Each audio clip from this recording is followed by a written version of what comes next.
Were they her paranoid images, or mine? Was she perhaps a bit psychic? Many people would dismiss such an idea as nonsense, but experience has taught me otherwise. I decided to stop the hypnosis. If she was psychic, she needed help from someone who could understand that. In the 6 years I've been practicing, I've had one patient with that kind of understanding. Claire Belmont. Claire is something of an Oxford star now, making a career for herself in professional theatre.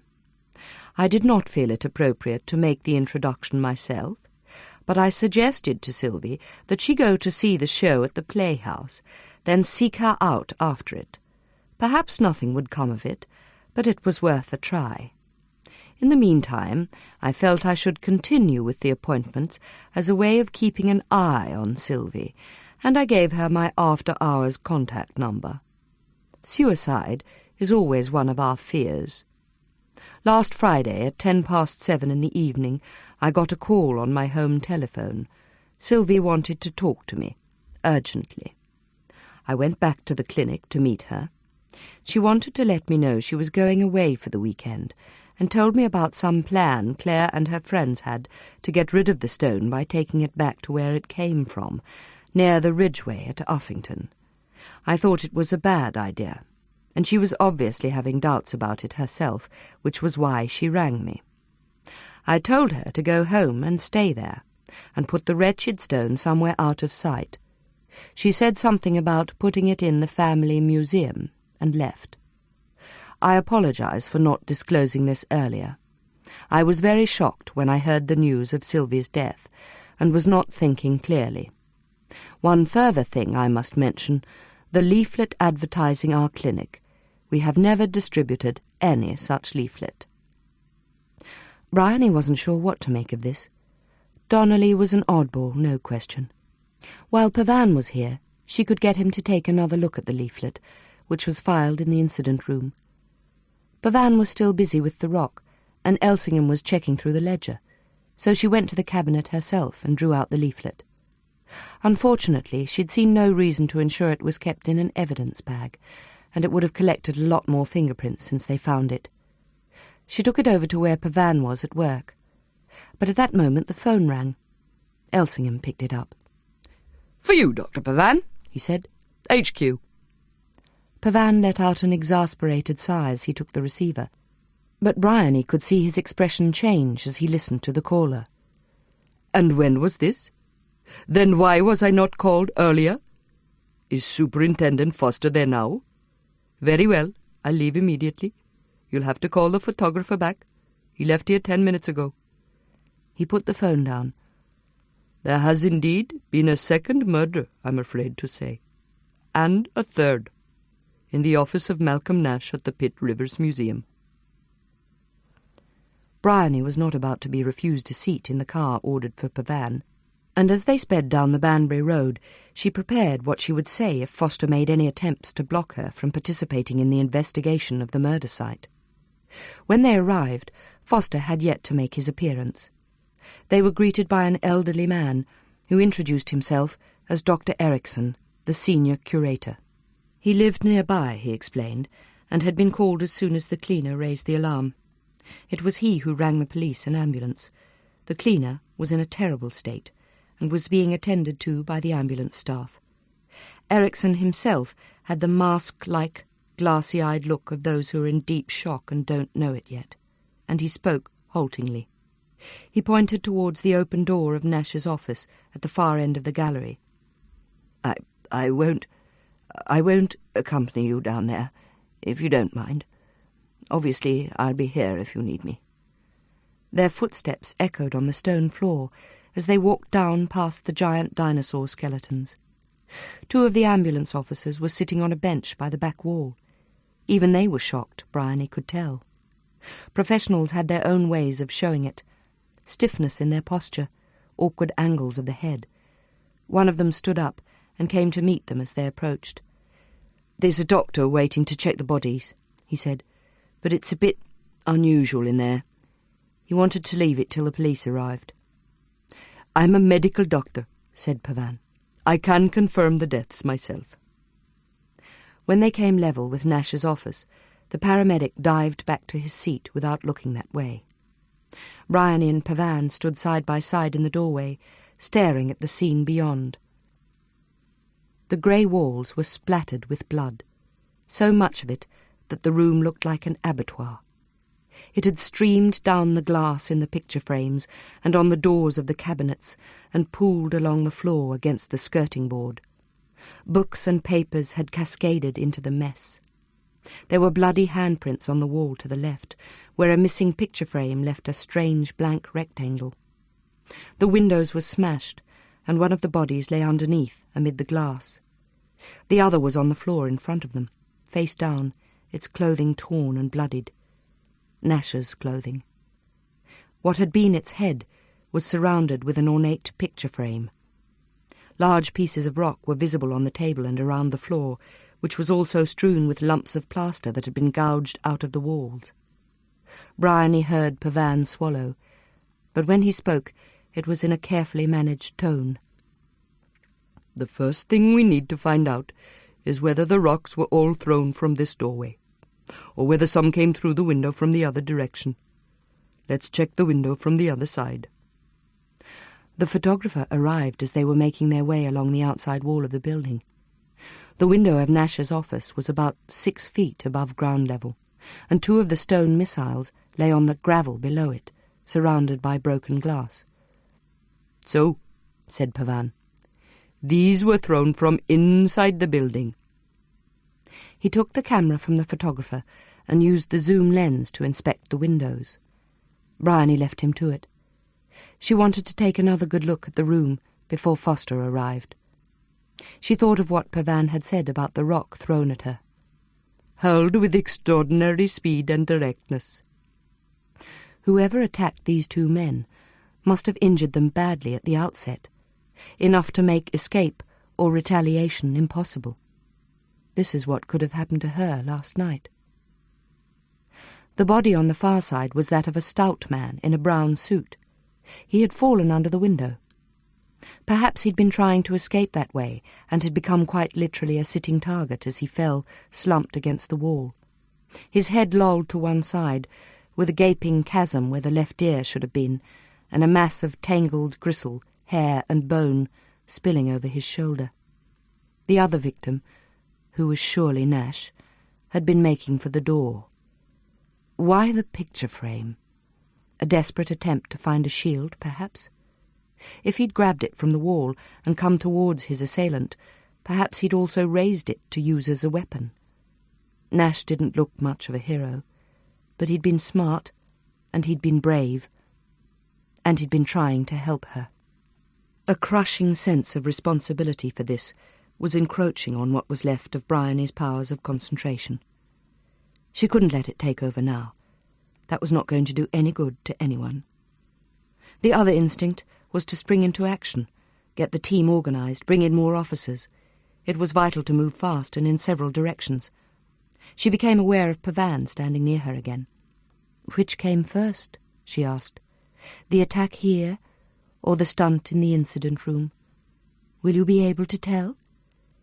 My guess is that this came last. It's unlikely the perpetrator could have got away unbloodied. He'd risk leaving forensic traces if he paid a visit anywhere else. And, of course, there would be the increased likelihood of attracting attention. "If the attack on me was a warning, then this is what I was being warned about," she said. "Next time it'll be me that's done in. Someone's got a powerful determination going here." A small crowd was gathered behind them now, a mixture of uniformed police, museum staff, and members of the soccer team kitted out in overalls. Canning was moving among them, directing them to stand further back. Bryony went over to speak to him, drawing him apart into an alcove beside a case of small mammal skeletons. "Elsingham took a call from Dr. Nash yesterday afternoon," she said. "He'd been doing some further research for me, with the help of another specialist, a Mr. Crouch from the Ashmolean Museum. We should check Crouch's whereabouts immediately. Everyone connected with this inquiry is at risk. We need to arrange protection for the witness I saw yesterday, Hannah Jensen. She scribbled down the address and tore the page from her notebook. Send a car round there now. Yes, Inspector. The superintendent's on his way. As soon as I've got his okay, I'll proceed. Bryony felt like shouting, and her voice came out strangled with the attempt at control. We need to check on these people immediately. Where's the nearest phone? She marched off to find Dr. Erickson, who started when she appeared in his office, but responded to her request with some remaining presence of mind, vacating his seat and pushing the phone towards her. I'll leave you to it, he said awkwardly. Bryony rang Hannah's number, but there was no answer. Then she tried the Ashmolean Museum. Mr. Crouch was expected at 9 this morning for a meeting, but had not yet arrived. And no, they would not release his home address or phone number, not without seeing her identification. She swore loudly as she hung up. Keep your hair on, Williams, said a voice from the doorway. And by the look of things, you might be needing a helmet as well. Clear out the way, will you? I'm going to need somewhere to park myself.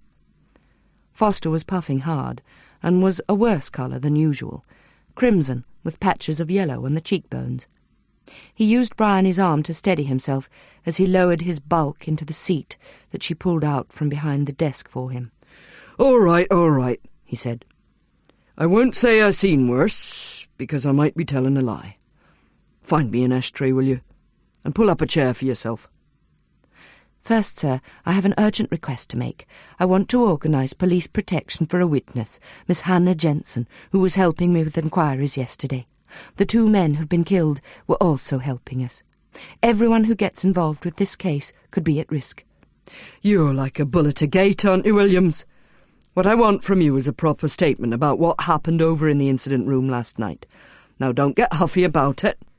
I'll admit you were right about the rock throwing being connected to our case. Give me the humble pie and I'll take a piece of it. But you were getting too many ideas too quickly.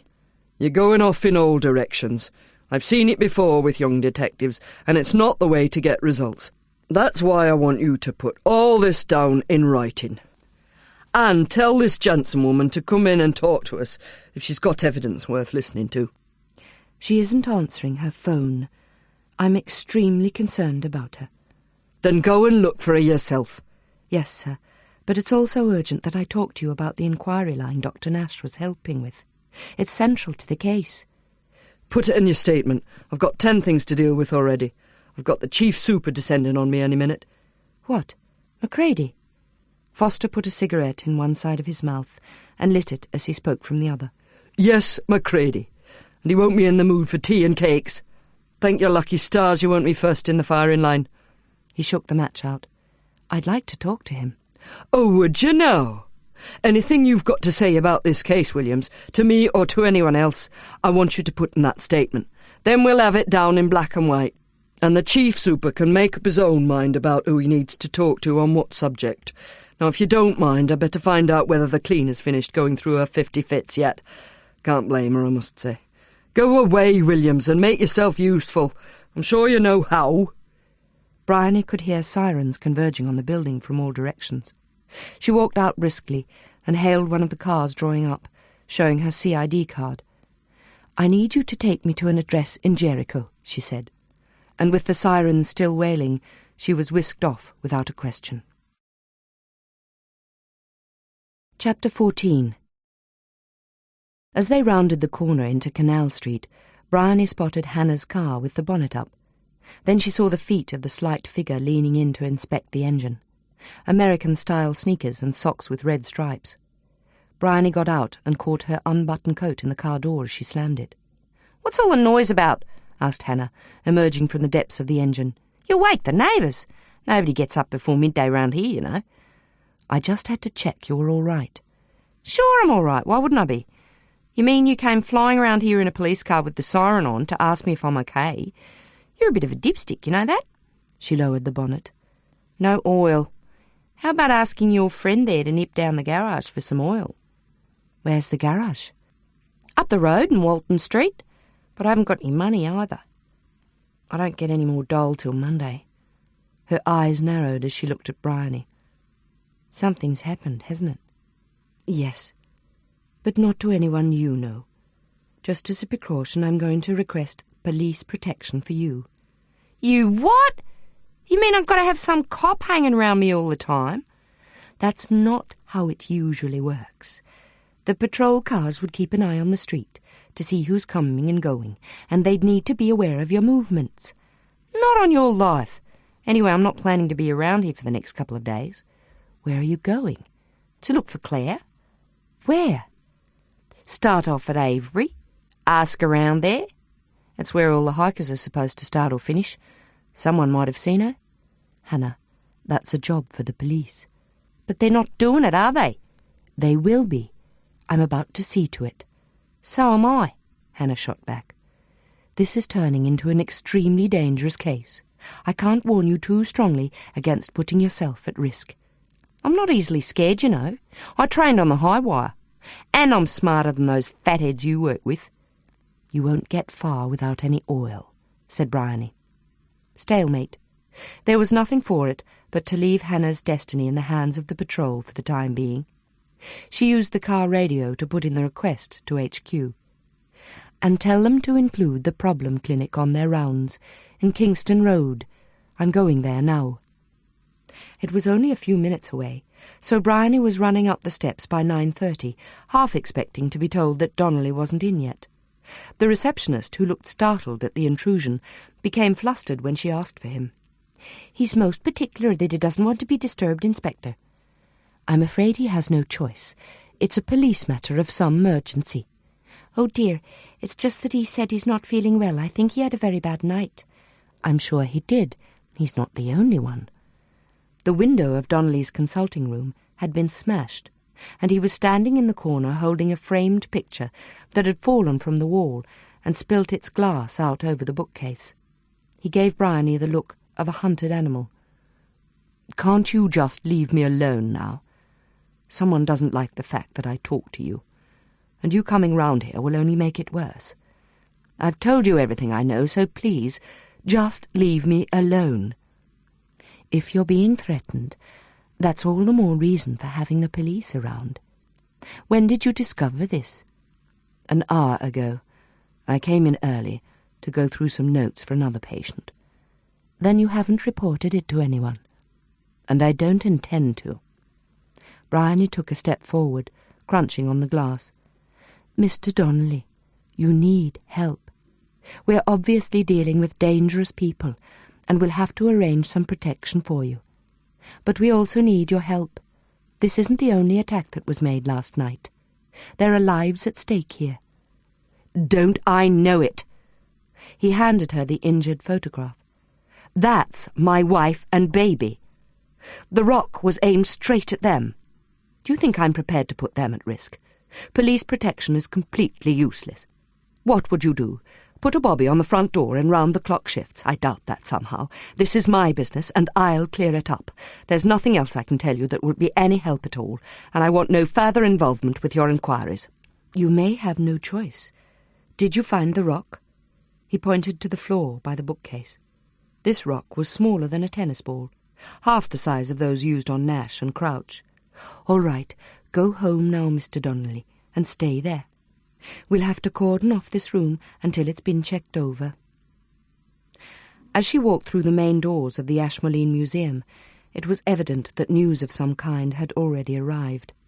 Staff who would otherwise have been distributed singly in their allotted places, behind desks, on the solitary caretaker seats in the galleries, were standing about in clumps in earnest conversation.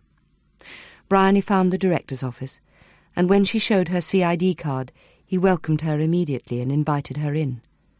The discussion was informative. Crouch was apparently a talkative, friendly man, and had raised the puzzle of the stone with several of his colleagues. Having deciphered the inscription, he had become fired up with curiosity, and had planned a further evening's work with Nash last night to identify the style of the lettering. No one knew exactly what time the two intended to meet. Crouch lived alone, and when he failed to arrive for his meeting at 9 this morning, they had rung him. Then someone had the idea that he might have gone to Pitt Rivers instead to continue the work with Nash.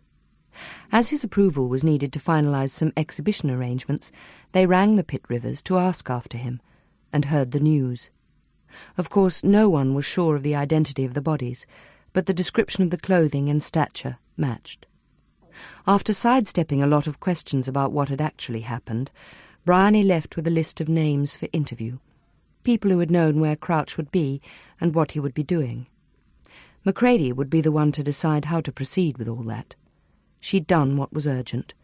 She didn't relish the prospect of trying to record all the key points of the case so far in a written statement.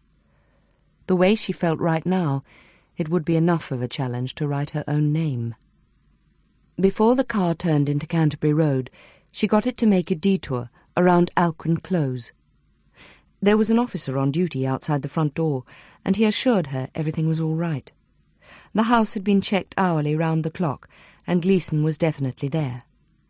2 more uniforms were stationed outside the incident room, but inside it appeared to be deserted. Elsingham and Westcott must have been called in to help elsewhere. She made a mug of extra strong instant, then forced herself to sit down and type. An hour later, when she was halfway down the 3rd page of her account, she heard a car pull up outside. She went over to the window to look. Foster. It took him 10 minutes with 2 assistants to get himself through the front door and down to the room where she was working. How much longer was he going to hold up? "I know what you're thinking, Bryony," he said as he took the seat his officers found for him. "You'd be thinking I've just about had it, wouldn't you?" He stretched his great legs out in front of him. "And you'd be right. The chief super took one look at me and ordered me to go off duty. But you know what did for me? That cleaning woman. I can't bear hysteria, Bryony, never could. I've dealt with a few roaring boys in my time, but that's different. That's one thing I'll say for Prince Pavan. He keeps himself on a very even keel. Got his work cut out for him over there. Seems what happened here was by way of an overture, eh?" Or an encore. Whichever it was, there were 2 calls. A witness I'd been talking to over in Kingston Road got his office window smashed. The rock targeted a photo of his wife and child. "Nasty." Understandably, that witness doesn't want to have anything more to do with us. "Well, we'll have to inspect the premises. He won't have much say in it." "No. His office has been cordoned. Forensics will have to go through it. And I'd suggest an examination of the back garden, and some chats with the neighbours. It's a terrace house, so access to the garden would have to be via one of the neighbouring gardens." "Oh, yes. Well, I can see to that, I expect." "I thought you said you'd been ordered off duty." "I can still make sure you lot are keeping up to the mark. Now, I sent DC Westcott on the trail of those footprints. She's a good solid worker, that one.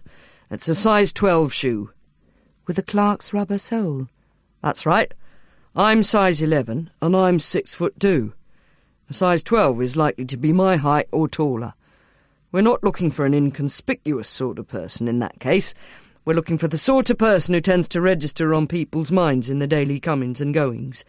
Chances are some bright spark in one of the shoe stores might remember selling a pair of shoes like this. I'll send Westcott with Canning to follow up those inquiries in Kingston Road. Have you checked Gleeson's alibi?" "The local patrol have been keeping a 24-hour watch. They say he's been in the house all night." "Good. Now have you done that statement?" "I'll have a read of it." "I'm only halfway through." "Well, get on with it then. Didn't ask you to write a novel." "Following us, following us, following us, following us." "Oh, shut up!" snapped Angela Gleeson. "If you're going to play that silly game, you'll have to catch the bus home next time." The silly game consisted of kneeling up at the rear window of the car to watch the movements of the vehicles behind them. Miles had invented it when they were much younger, and now they just did it to annoy their mother, because it involved repeating the words "following us" incessantly until the car behind turned off or overtook them. The steady line of 2-way traffic on the road out to Woodstock created the perfect situation for running commentary. "You're slower than the bus anyway," said Daniel. Miles made some exaggerated nods. "Everyone overtakes us. The Blue Mini's overtaken us. The Aston Martin's overtaken us. Ford Capri's overtaken us. The Volkswagen Beetle's overtaken us. The pickup truck's overtaken us, Daniel chimed in. And you don't overtake anybody, not even that tractor. We had to wait till it turned off. The only one that's still following us is the white van, said Miles. And it's flashing its lights at us. It's going to go past us any minute. Following us, following us, following us. Now here it goes. They turned in their seats to watch it pull ahead. Wow, did you see that? What a rocket! He's doing a ton now. What's a ton? Asked Miles. What do you mean by that? A ton's 100 miles an hour. It's what the motorbike riders say when they're speeding. I'm going to do a ton. Just watch me. Daniel held his arms out like someone on a motorbike and started to make convincing sound effects with his mouth. Miles joined in, helping to build the noise to a crescendo. Right, that's it, Angela Gleason shouted. That's the last time I fetched you from school. Chapter 15. Thursday, 25th September, 1974. No morning prayers, then? Elsingham poured boiling water into the 4 mugs and handed one to Bryony. She hunched her shoulders. Not my job any more. Macready's in charge now. I'm waiting to hear from him, but we've got plenty to do between us. Does D.C. Westcott take sugar? I don't know. Canning has 1.5. He would. Will I take these through, then? Yeah, I'll be there in a minute. Canning and Westcott had formed an effective duo. Yesterday afternoon they'd inspected Kingston Road and done a dozen local interviews. They'd been thorough, but nothing much had come of it, and Bryony was frankly bored with poring over the particulars of their account. She was also on tenterhooks about where the killer was going to strike next. It was 8:15. She needed to talk to Macready. Surely he had to call soon. If he didn't, she'd just have to chase after him. The search for Claire was of paramount importance now, and she was convinced this was also the way to unlock the case. Traipsing round back gardens was all very well, but someone needed to be getting at what was behind all this. Whoever made that attack on Nash and Crouch was driven. Insanely driven. No ordinary human motivation could account for it. Wanting to be on her own to think for a while, she went into one of the smaller rooms. Its emptiness was somehow calming. The desk was bare except for a phone, and a wooden chair was the only other furniture. Who could she ring? Pavan would be in the autopsy room, which was probably where Macready had spent most of yesterday. She felt sidelined. It wasn't personal, she told herself. It was a whole dimension of the case that was being sidelined. She picked up the phone, dialed HQ, and asked to be put through to the control room. The report from the patrol covering Hannah's lodgings and the problem clinic seemed to be satisfactory. Checks had been made every half hour through the night, and all vehicles and pedestrians on the streets between 11 p.m. and 7 a.m. had been monitored. The same had been done in the area around Alcuin Close. Good, said Bryony. And if Hannah Jensen leaves the house, I want to know immediately. Right-o, Inspector, said the radio operator. I'll pass that on. Bryony put the phone down and stared at it. What now? The most likely place to find Macready was the Pitt Rivers. She decided to sort out the documents she wanted him to look at and go over there. The museum seemed otherworldly, with daylight streaming through the glass roof, and human figures in white coats or bright plastic suits moving around slowly among the pale skeletons. Nash's office, a chamber of horrors now minus the bodies, had its window taped over from the outside and was lit by 2 powerful angle-poise lamps placed on either side of the doorway. The blood on the walls was blackening, and a socko was taping over the handprints with squares of plastic. She sensed Macready's approach without looking round. The long, even stride gave a particular rhythm to his footsteps. Williams, to which circle of hell does this little scene belong, would you say? Sir? Never mind. Come, we have things to discuss. The clipped tones of the Aberdeen accent always seemed to have the effect of sharpening your attention, she thought. He led the way back to Ericsson's office, which was evidently being turned into a small incident room, and before she'd even sat down, began an account of what they'd found so far. Both victims were hit in the head first and failed. Both attempted to get up again, but were being pelted with rocks at a quite extraordinarily rapid rate. They were 26 in all, sharp-edged flints, not large. The whole arsenal would fit in a small rucksack, but hurled with sufficient force to cause deep injuries every time. The attack took place somewhere between 8 and 9 p.m. and was the work of a single assailant, who entered through a door at the back of the museum. Nash left it unbolted when he came in for his evening's work. An assiduous young man, Williams, in the habit of working after hours. Yes, sir. He was here on Sunday when I asked. I have read your statement, Williams. You were consulting him about a stone. With a strange design on it. The evil eye. That was Dr. Nash's opinion, she said. And the good Superintendent Foster no doubt told you that is all unconscionable nonsense. Yes, sir. Which it is, Williams. Which undoubtedly it is. However, it is also dangerous nonsense. You're concerned about some missing persons who became interested in it. Do I take it, then, that there is as yet no search underway for these missing persons? The Ridgeway Patrol from the Marlborough Station are looking out for them, sir. That's all. Very well. I'll get in touch myself with the Wiltshire Police. She handed over Claire's diary, Donnelly's statement, together with his notebook, and Nash's photographs.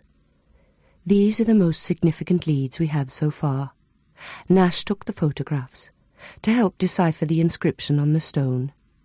Macready went through them, frowning deeply. And where is this stone? In the incident room, sir, at Canterbury Road. He picked out 2 photographs showing a full view of the stone in its actual size, and handed them to her, then returned the rest to the envelope. Very well, Williams. This is what I want you to do. Continue your inquiries into this mysterious object, wherever they may lead. Report to me at 6 this evening without fail, and keep your eye on this young woman, Miss Jensen. Elsingham was standing in the doorway as the conversation ended, obviously wanting Bryony's attention. Sorry, Inspector. It's the patrol. Just got a radio call saying they lost sight of Hannah Jensen. Her car's gone, apparently so is she. They've been cruising round with an eye out for her, but so far no luck. I know where she'll have gone. Get in the car. Chapter 16. The clapped-out old Minnie with no oil in it must have got a new lease of life, because there it was, sitting in the Avebury car park with 2 white vans and a muddy jeep. There were tents pitched on a grass area at the edge, and the vans were clearly adapted to nomadic activities. The smaller of the 2 appeared to be packed to the gunwales with supplies and equipment, but the other was a Ford minibus converted for sleeping in. Bryony and Elsingham put their foreheads to the window to see inside, and roused a white bull terrier that was sleeping on the floor. It jumped up at the window and displayed an impressive set of teeth as it barked. "All right, boy," said Elsingham. "Just checking." The car park was behind the village, outside the rim of the stone circle, looking south towards the ancient mound of Silbury Hill. One of the first things they were going to need, Bryony realised, was a proper map, one designed for walkers rather than drivers. She drew her raincoat around her, conscious of its inadequacy in this exposed place. Strong shafts of sun beamed out from the horizon beyond Silbury Hill and blinded her as she tried to see the lie of the land. But there was also a light rain falling and a distinct chill in the air. "She's not been here long," said Elsingham. "The engine's still hot. Feel the bonnet." "I'll take your word for it. Come on, let's get after her." A path running off at the back of the car park was signposted to the village.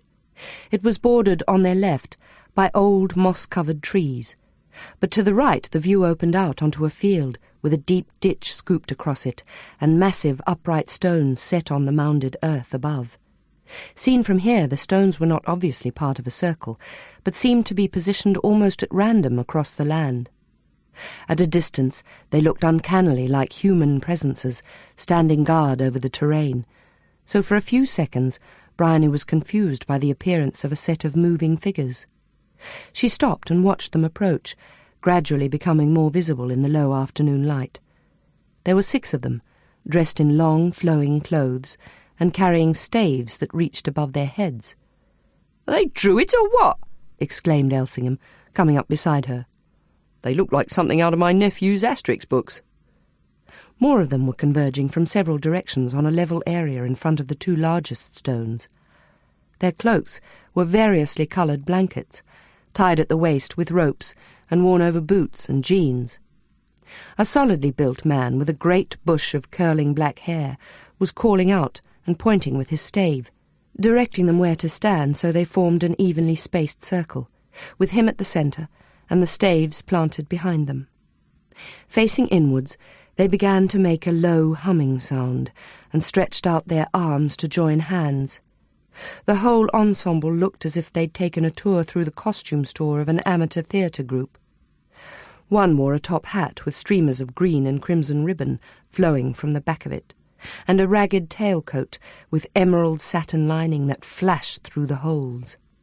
Standing between a woman in a fringed Indian tunic and a man in a tartan jacket was Hannah, who, with her hooded coat, looked quite as if she belonged among them. She picked up the sequence of their performance without missing a beat. As the hum reached a crescendo, they raised their hands in the air, faces turned up to the sky, then parted the circle on one side, opening it out into a crescent shape facing the hills to the west. The leader now stood with his back to Bryony, displaying the image of a branching tree on his cloak. Leaves of brilliant green and gold fabric had been sewn on loosely so that they shook as he moved.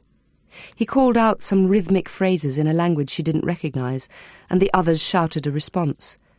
The line swung round in a quarter turn to face south, and the incantation was repeated. Then again facing east and north, before the circle closed for a recitation in unison that finished with a roaring crescendo. "Very impressive," pronounced Elsingham. "But what's it in aid of?" Bryony nodded her head towards Hannah, who was running over to greet them. "I've got a feeling she's about to tell us." "Did you watch that?" "Of course we did. It's not secret, is it?" "Obviously not, since they included me, but you're not supposed to just spy on it." Bryony ignored the remark. "So how long have you been here?" "Half an hour, maybe. Bloke over the road gave me some oil from his shed, so I split. I got here just before 1 and ran into these druids in the car park. They're here for the equinox. You going to come and talk to them?" "Yes, but don't tell them we're police. Not just yet, anyway." "They're going to the Red Lion. I'll see you there." As Hannah sprinted back across the field, Bryony turned to Elsingham. "I'm going to make some inquiries in the village and see if I can find the local cops. You join that lot in the pub. Try to get into some useful conversations, and don't let Hannah out of your sight." A busy road cut through the village, but there was an inner precinct set apart from the traffic, with a row of stone houses and shops leading down the hill towards the Elizabethan manor house. Bryony stopped at several of them to show the photographs of Claire, but drew a blank. So after buying an ordnance survey map, she decided to make for the museum. It was housed in an old barn that shared an enclosure with several other outbuildings, one of which had been converted into a cafe and another into a gift shop. Two middle-aged women sitting at the desk by the museum entrance shook their heads when she asked for the curator. "Not here today, I'm afraid. You'd have to come back Saturday if you want to talk to him." "Or write him a letter." "Thanks," said Bryony, "but I need to get his opinion about an object." She took out Nash's photographs of the stone and placed them on the desk. "Sorry, can't help you, love. You could try the museum at Devizes. They have a curator on the premises there most of the time." Bryony decided to have a look around anyway, to see what was to be learnt. The carefully labelled displays told stories. Every place round here seemed to have a legend attached to it. There was the giant white horse that came down from the hill on nights of the full moon to feed in the great hollow called the Manger. Wayland, the phantom smith, supposed to inhabit the long barrow up on the ridgeway near the White Horse Hill, was traditionally feared. Tether your horse there overnight, leaving a silver coin on one of the headstones of the barrow, and in the morning you could return to find it shod. But never stick around to watch, because it might be you the smith went to work on with his hammer and anvil. An odd little drawing accompanied the text in the display case. It showed a draped figure raising a hammer over the prostrate form of another man, whose head was being held in a vice. Next to this was an object that looked innocent enough, and was said to have been found near Wayland's smithy. It was like a small portable sundial, but the inscription read, "Witch's Moondial, used on moonlit nights, carved out of human bone. The 7 marks on the face of the dial represent the 7 hours of dread in the witch's vigil." In a glass case opposite, among a collection of local rock samples, Bryony noticed several round chalky stones, of about the same size as the one found in Sylvie's hand. Chalkball, or bollars, found at Windmill Hill, near Lithic. She had thought she was the only visitor in the museum, but now she sensed there was someone just behind her, looking over her shoulder. She turned. There was someone, but he was on the other side of the next row of cases, studying some bones and taking notes in a fat leather book. She went back to reading the labels and began to make notes of her own, unable to get rid of the feeling that he was watching her. Though every time she glanced at him, he seemed completely absorbed in his own business. "It's just nerves," she told herself. After yesterday, no museum would feel like a very safe place. Next time she looked, he wasn't there. He'd moved across to the wall on the other side, so he must have passed right behind her, but she'd heard no footsteps. He was a bulky man, with a mass of thick grey hair, and an authoritative look about him. Perhaps he would know something about the stone, but she was in 2 minds about asking him, and turned her attention to an old hand-drawn map on the wall. It showed the stone circle, with 2 curling avenues leading off from it, like branching antlers stretched over the surrounding hills. One of these paths ended in a further circle of stones, at the sanctuary near the start of the ridgeway. The other came to an abrupt end, an equal distance away on the left side, after passing through an area marked Devil's Quoits. "Avebury in the early 18th century," said a voice close by. "The drawings by William Stukely." The man had moved right behind her. "Were you looking for information about something in particular?" he asked. Bryony got out one of the photographs again. "I'm trying to find out about this. It was found near here." He studied the picture for a moment, then turned his scrutiny on her. "How much do you know of the history of this place?" "Not a lot, and I'm afraid I don't have a great deal of time to learn it, unless there's something that might throw light on what that stone means." "There's the person who could best do that," he said, indicating a small portrait hanging to one side of the map. Stukely was an impressive man, student of Isaac Newton, but also a respecter of ancient traditions. He was the reviver of the Druid movement and saviour of the Avebury Circle. His arrival here probably rescued the stone formations from complete destruction. At that time, the standing stones were being systematically pulled down and smashed to pieces. Why? A new onset of Christian religious fervour. The stones have come under attack at various periods, but mostly in our own millennium. He smiled, revealing a remarkably good set of teeth. Christians love their devils, you see, and because the circles were pagan, they were regarded as the devil's work. Smashing sarsen stones is a peculiarly English form of witch-hunting. They tortured them, too. In order to crack them open, the demolition men felled them and heated them in pits till they glowed, then threw iced water onto them. One of the greater sarsens keeled over on its tormentor and crushed him to death. Stukely began the process of restoring the standing stones to their places. "You said he revived the Druid movement." The man moved on and stopped a little further along, in front of a picture of a bearded figure in tunic and sandals, with a cloak draped over his head and a stave in his hand. Another of Stukely's drawings.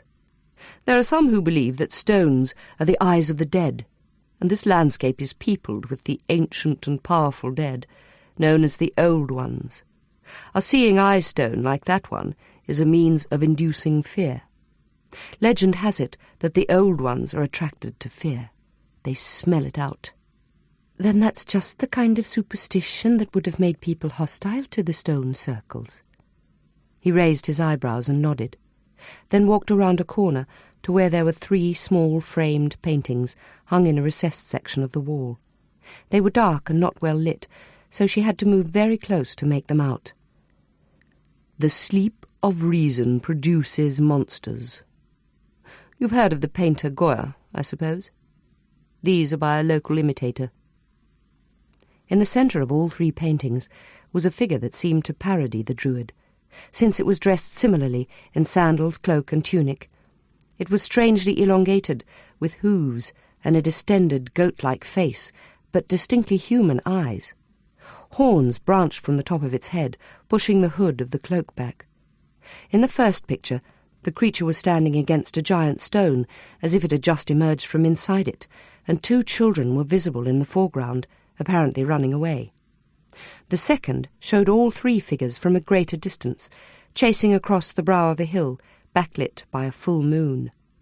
In the third, the horned beast was standing in a wood, holding in each hand a child suspended by the hair.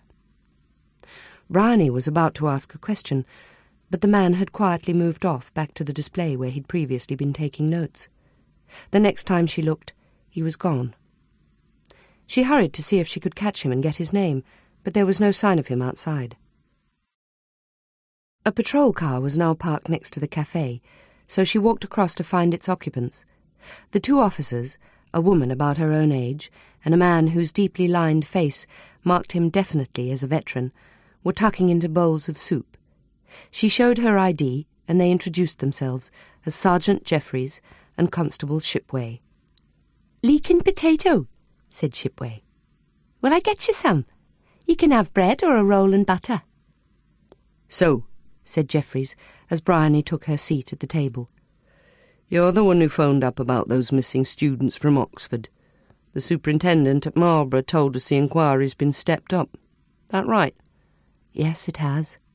I'm sure you'll get a proper briefing soon enough. But for now what matters is that we've reason to believe the missing people are in serious danger." "We've got a description circulated, but it's not much to go on." Bryony handed him the photograph. "This might be a bit more help.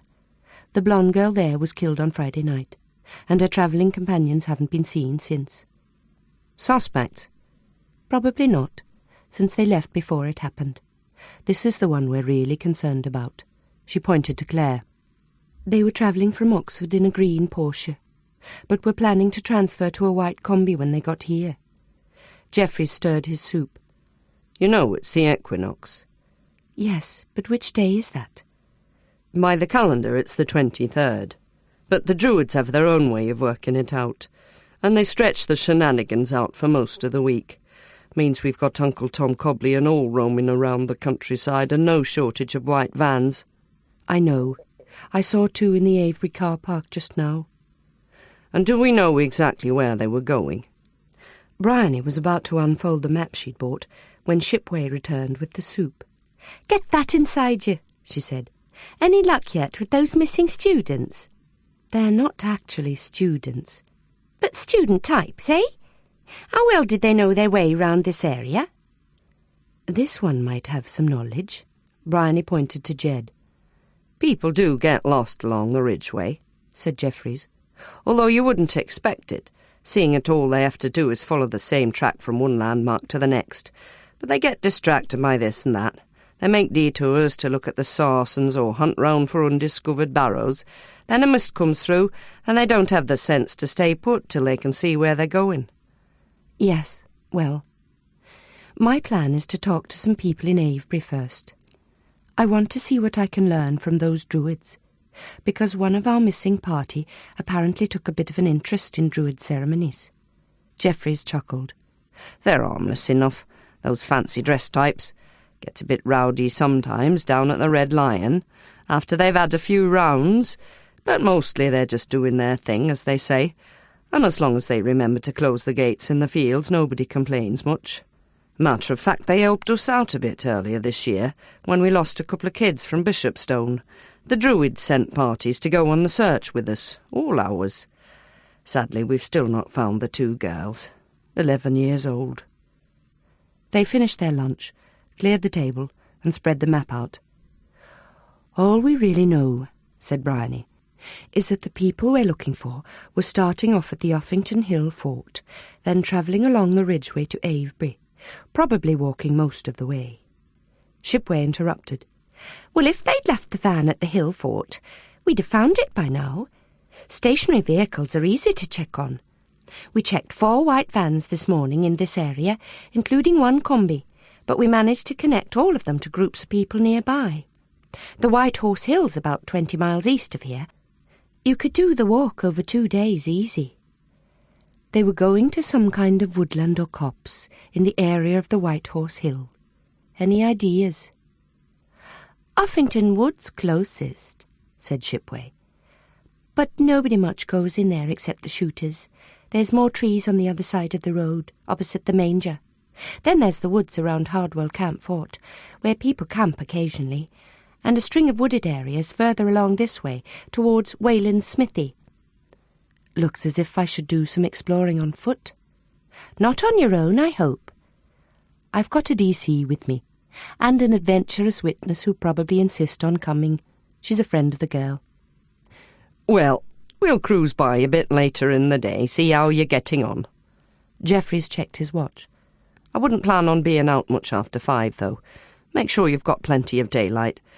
We don't want you added to the missing persons list." "And if you're going up on the ridgeway, you'll need more clothes on," said Shipway. "We keep some extra woolies in the back of the car. Weather changes all the time round here, so you've got to be prepared." Chapter 17. Walking back through the village to the Red Lion, which was on the main road, Bryony passed costumed people drifting in 2s and 3s in different directions. There was something about these movements that was unsettled and unsettling. Perhaps she was just projecting her own heightened nervous awareness.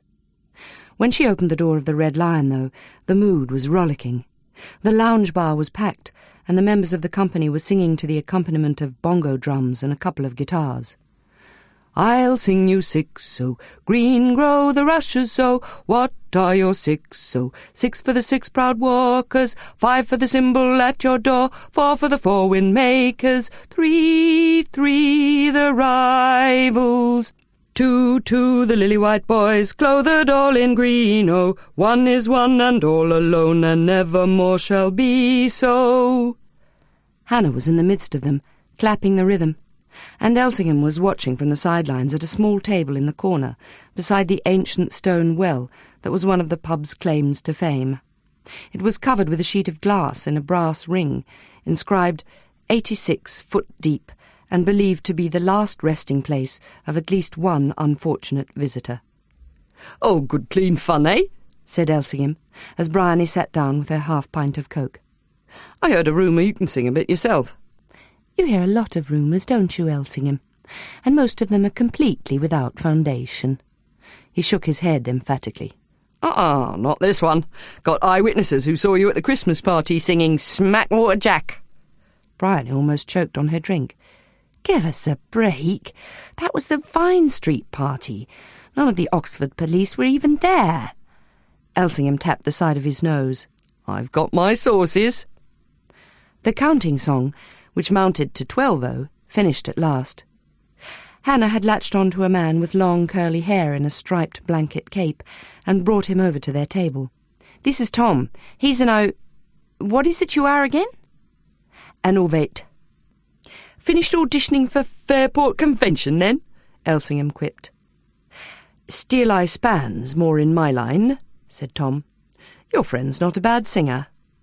Hannah gave a mock-modest shrug. "Gee, thanks. Do I get a free lunch?" Elsingham obligingly went to buy pies and lager, while Bryony moved seats so she could be more among the company. They were men and women in more or less equal numbers, 12 altogether. "Do you always have the right numbers for the song you're singing?" she asked.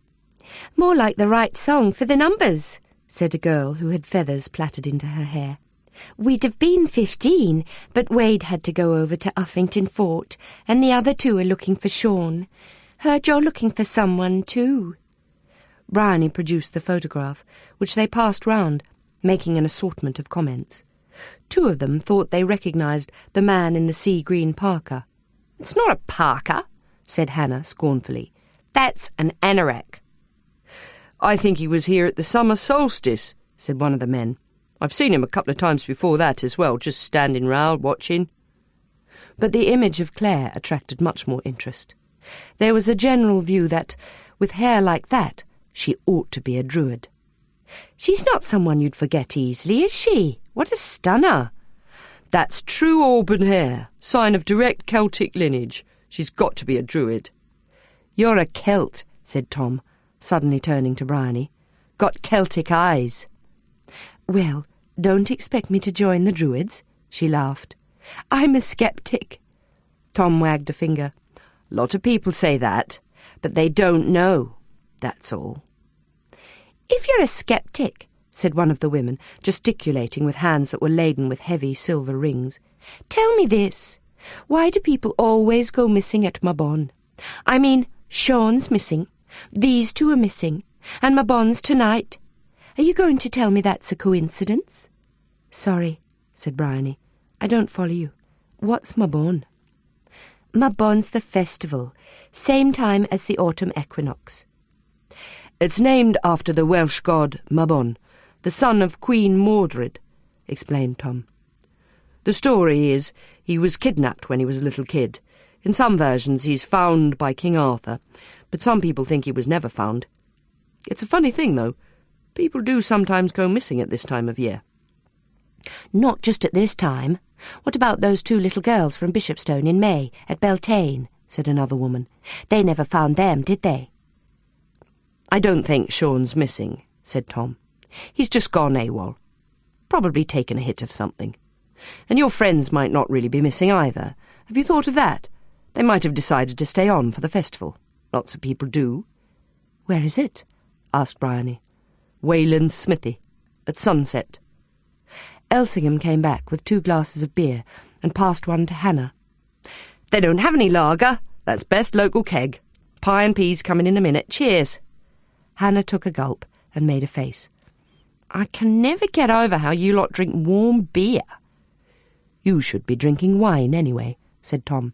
"Mabon's the harvest festival. You're supposed to drink red wine." He raised his glass. "Lost and found, ending and beginning." "So what happens at this festival?" said Hannah. "Mabon's when the worlds of the living and the dead come close. So before it begins, we visit the other long barrows, to leave an apple at the mouth of the tomb. Then we go to Wayland's, which is one of the entrances to the world of the dead, and we invite them to come." "They can dance with us," said a young woman with plaited hair. "But you have to be careful to say goodbye to them at the end, so they go back to their places." The man in the tartan jacket shook his head. "Most of us are more interested in the living. It's the harvest festival too, don't forget. Anyway," he got up, "should get going. Don't worry about your friends. They'll turn up. Sean'll turn up. He always does. It's just the vibe's a bit weird this year. Wade said that. He's going to try and settle them down." The others followed him out, but Tom stayed where he was. "Wade told me to wait here," he said, "in case Sean makes an appearance. But I don't think he will. My guess is he's gone up to Barbary Castle, but we've got people looking up there." "What's at Barbary Castle?" "It's another of the hill forts. People camp there sometimes." Elsingham looked pleased with himself. "Girl at the bar says she knows Adrian." "Adrian?" Tom cut in. "Is Adrian mixed up in this?" "Somebody called Adrian was supposed to be meeting them here," said Hannah. Tom looked alarmed. "If it's the Adrian I know, he's a screwball. Cocaine addict. Talks like he's having an argument with himself. Wade tried to help him, but he's too far gone." "Can you describe him?" said Bryony. "Tall bloke. 6'4" at least, skinny, pulls his hair up to the top of his head and binds it with a leather thong." "Is he dangerous?" "Put it this way. I wouldn't go night walking with him. As I said, he's a screwball. I saw him in a rage once, and it wasn't a pretty sight." Tom drained his glass and sat back, but Hannah was all animation. "So what happened? Tell us. It's my friend who's out in the middle of nowhere with him." "We can't be sure of that," said Bryony, trying to sound calm. We've got no description of the Adrian they were meeting. Tell, Hannah ordered Tom. I doubt he'd hurt humans. Mostly it just tags along behind everyone else, stares ahead as if he's not really with it at all. But then if something gets to him, he just goes berserk. The time I saw him really lose it, he was attacking trees. It was when we were camping in the parking area by Silbury Hill. I went with him to get some water from the river. He tripped over a tree root, and the water can went flying. I thought it was funny at first, so I suppose that might have helped set him off. He got up, as if he wasn't going to react at all. Then he just pulled his belt off and started lashing at the tree trunk, yelling and screaming at it till its bark was all ripped away. When was the last time you saw him? Said Bryony. I'm trying to think. A few months ago, at least. Wade might have seen him since. Where do we find Wade? He's gone over to the hill fort at Uffington. Very instructive, said Elsingham. I always thought druids wore white sheets and acted like a bunch of ghosts moaning around in the dark. That lot seemed to have quite a sort of normal side to them, really. Bryony was in the passenger seat combing her hair, which had blown all over the place in the wind as they came out of the pub. There was nothing for it but to trap it under the ridiculous striped knitted cap she'd found among the things Constable Shipway had given them. "Don't you dare comment on this, all right?" she said, as she jammed it over her head and pulled it to one side so it didn't look quite as much like a tea cosy. Then she inspected the long scarf that went with it. "No comment," said Hannah from the back seat. "Just keep your mind on the druids. So if it was instructive, what did you learn?" "They're from all over England. Taunton, Dover, Aberystwyth, Manchester, Bristol." "Aberystwyth isn't in England," huffed Bryony. "My grandfather would turn in his grave if he heard you say that." "You Welsh, are you?" asked Hannah. "With a name like Bryony Williams, what do you think? So what do you make of all that about the equinox?" The question was addressed to Elsingham, but Hannah interjected before he could answer. "What I'm trying to figure out is, if the equinox isn't till tonight, how come Jed got the timing wrong?" Bryony turned round in her seat. "Seems they've got more than one date for it. But could Claire have had some other plan that she didn't tell you about?"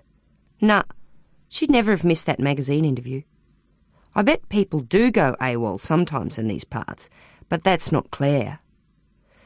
The rain had been light and intermittent so far, but was now teeming down steadily, so Elsingham had to lean forward to see through the windscreen. "Did they give us any rain gear?" he asked. Bryony rummaged through the bag. 2 grey plastic mats, 2 striped jerseys, ditto scarves, and another woolly hat like this one, Tweedledum and Tweedledee. "No one wears clothes like that anymore." "I don't think they're into fashion round here, Elsingham. This is sheepskin jacket territory." She looked at her watch. 2:45. Sunset's at about 6, isn't it? "Officially," said Elsingham. "But I bet it gets dark a lot earlier in these parts." "Official sunset's surely what's going to count with the druids. That means I'm double booked for 6 o'clock. Don't fancy giving my apologies to Macready." As they approached Uffington, they were overtaken by a group of motorbike riders, armed against the darkening weather with goggles and leather suits. "There's trouble," muttered Elsingham. "And that's stereotyping," Hannah retorted. "How do you know the bad guy isn't someone in a suit?" Uffington Wood spread up the slopes behind some farm buildings, skirting the strangely shaped mound of Dragon Hill. Bryony told the others to stay in the car while she consulted the people in the farmhouse. They'd seen no one around recently, but the farmer promised to keep a lookout, and, since he must know the area better than anyone, it was a start. The lie of the land here was extraordinary, Bryony thought, as she headed back to the car. The rain was easing a bit, and there were patches of light breaking over the dramatic rise of the White Horse Hill, beneath which was the circular dip known as the Manger. It was as if someone had scooped out the earth with a giant spoon. Somehow the whole arrangement looked more like the work of man than of nature, but that was surely impossible. "OK," she said, diving back into the car. "Up the hill." From the plateau at the top, the spectacular panoramic view across the vale was interrupted by rolling waves of dense white mist. To the east, where the sky was clearing, Isolated beams of sunlight picked out a circle of fields and left the others in purple shadow. There was absolutely nothing in sight to tell that they were in the 20th century. Even the makeshift tents pitched inside the ramparts of the hill fort wouldn't have been out of place in a world where human civilization revolved around open fires and wooden buildings. A lone figure that most definitely belonged in such a world stood on the far side of the ramparts, looking out. His broad back was draped in a heavy cloak that bore the image of a great tree, and the wind spread his dark, wiry hair in all directions. Wade turned to watch them approaching, and as they got closer, Bryony could see that he was smiling broadly. "I'm wondering," he said, "what brought you three together? Somehow you don't look quite as if you belong in company." Hannah, who had taken the lead in the walk across the fort, was ready with an answer. "We're looking for some lost people. Maybe they didn't belong in company either. One of them is a friend of mine, and I'm pretty worried about her." He studied the photograph she handed to him, taking some time over it. "I wouldn't say they were so ill-sorted," he said, "apart from this one." He pointed to Sylvie. Hannah gave an awkward little shrug. "Well, she's not one of the ones we're looking for, as a matter of fact. But they had another bloke with them who's not in the picture. Name of Adrian?" "Name of Adrian. Not such a common name. Tell me some more about him." "All we know is that Adrian was going with them, and he drives a white combi van. Tom says you might know where he hangs out." "How do we know we're talking about the same person? If I see the Adrian I know, I'll be sure to ask him about your friends. What were they doing here, anyway?" "It's a long story," said Bryony. "The original intention was to put something back where it came from. A carved stone that was found somewhere near here." "What kind of carved stone?" "Chalk, with flint inside. About the size of the palm of my hand. It had an eye carved into it, and some words. Have you ever seen anything like that?" Wade walked in silence for a while, and Bryony began to think he simply wasn't going to give her an answer. But then he stopped and looked out over the hillside. "If you watch the sheep out here, sometimes for a whole day a sheep will go over the same few feet of ground, working its way through, so that it hardly seems to move at all. See a flock of them as you walk along, and you'd think they were completely still, like stones. You know they call the sarsen stones wethers, because from a distance you can't tell the difference between a scatter of sarsens and the grazing sheep. There's nothing as still as stones. But they move sometimes." Wade turned and resumed the walk. "Which way are you going?" "To Wayland's smithy," said Bryony. "Can you point us in the right direction?" "If you're sure that's the right destination for you, I can put you in the way of it, yes." Bryony was starting to find this inquisitorial style a bit irritating. "Why wouldn't it be right?" she countered. "Not always a safe place, Wayland's. There's very strong energies." "There's a legend, isn't there? I read something about it in the museum." "Oh, yes. There's a cult around Wayland the Smith. In some of the stories he's a violent character. He cuts heads off or crushes them. You might have seen a picture of that in the museum, too." "And the Druids take an interest in stories like that?" She tried to make the question sound like idle curiosity. "We take an interest in all the stories. But don't go getting the wrong idea. To Druids, all the Long Barrows are places of peace. If you treat them like that, that's the energy they give back to you. Maybe I'd better take you over there." He led them down onto a track that threaded off into the distance between the hedgerows, setting a brisk pace and keeping several yards ahead of them. Elsingham walked beside Bryony, hunching his shoulders in the oversized Mac. He was obviously fighting to stop his teeth chattering, but that didn't prevent him launching into a monologue. "What I always wonder is, you know, with these prehistoric types of places, is how they manage to live with the cold. I mean, when you look at us now, we've got scarves and hats and socks to fill in all the gaps in our clothing, you know, to stop the wind blowing right through us, and yet we're shivering, and it isn't even winter yet. Imagine, I mean, all they had was a few skins stitched together, and no proper shoes, just sandal-type things tied onto their bare feet. With this wind just a few degrees colder, it'd be enough to freeze your bollocks off. I mean, where would you go to get out of it?" "You could get into a barrow," said Hannah. "I reckon it's the best shelter there is. Better than a barn." Elsingham laughed dryly. "Thought barrows were for dead people. You'd have to be dead to get out of the bloody freezing rain and wind." The hedgerows were overgrown and tangled with brambles, so it was hard to get a sense of the surrounding countryside, except when they passed a gateway into a field. Bryony stopped at one of these, taken with the extraordinary effect of the purple sky juxtaposed with the emerald hillside. It was as if the light was being thrown from under the earth. "Weird," said Hannah, coming up behind her.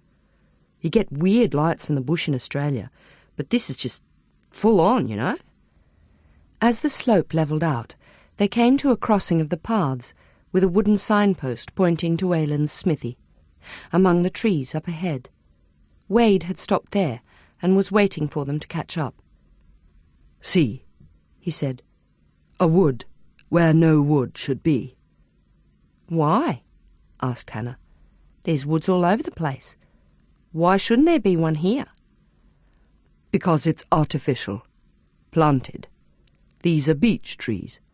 If you look at old pictures of the place, it's fir trees, and its dimensions keep changing.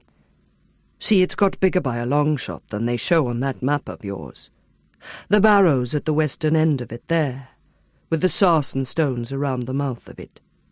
When the sun gets low, the rays strike level with them, and they light up.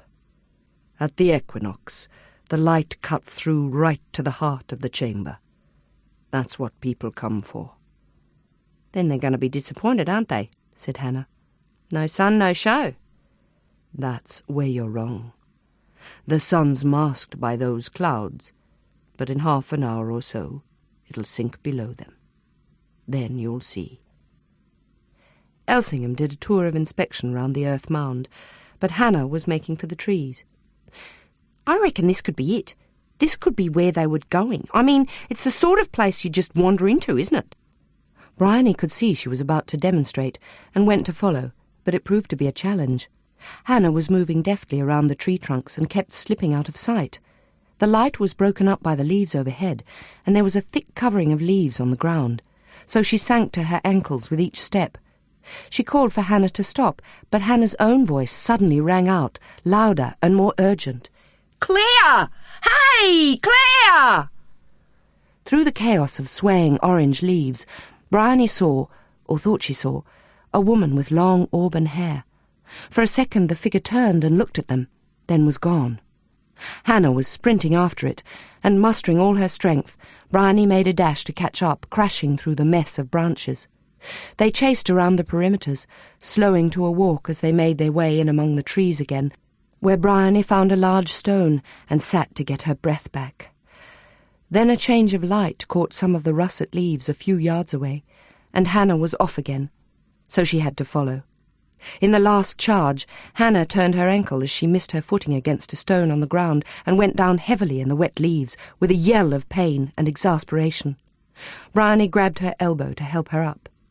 "If Claire's here, we'll find her. But are you sure it was her?" "Of course I'm bloody sure. No one looks like Claire." "But she must have seen you. If it was Claire, she would have answered when you called out." Wade had come up and was studying them with apparent amusement. "People see all kinds of things in this wood.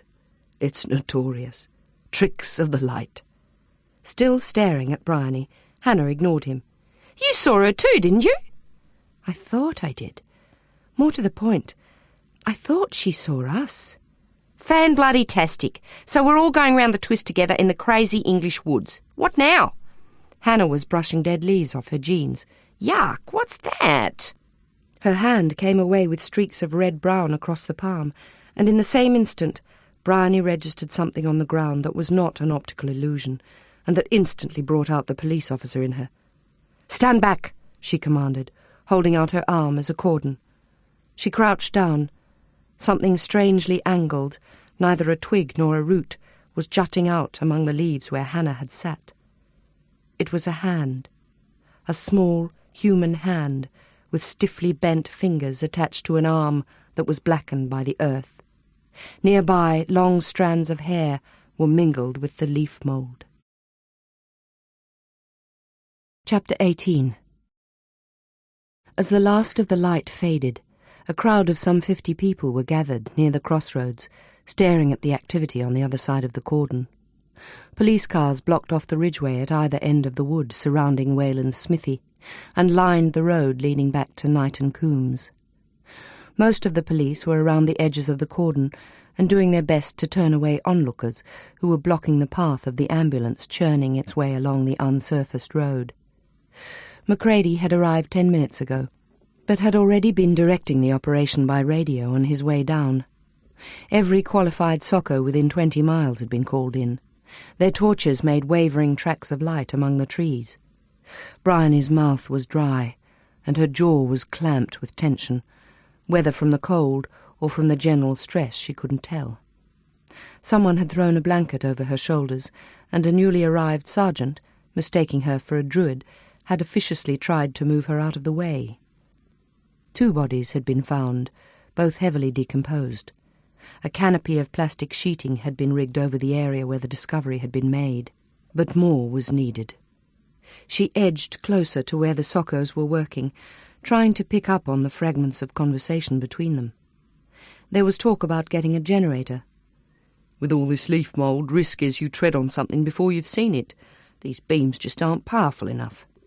We could wait till daylight, but we're going to need extra light in here anyway. Floodlights, preferably. They might have some at the town hall in Wantage. But we can't make the best judgment about where to rig them, not in these circumstances. Pavan was on his way, but wasn't expected for half an hour. Someone was going to have to decide how far the search should go tonight. The onlookers, equipped with an assortment of torches, brooms and rakes, were waiting in case they were needed. She made her way over to Macready. "I think we should send that lot away, sir. We don't want them going through the wood, and there's no point in searching the surrounding land before daylight." Macready waved a hand. "Quite right, Williams. Send them home to their beds if they have any.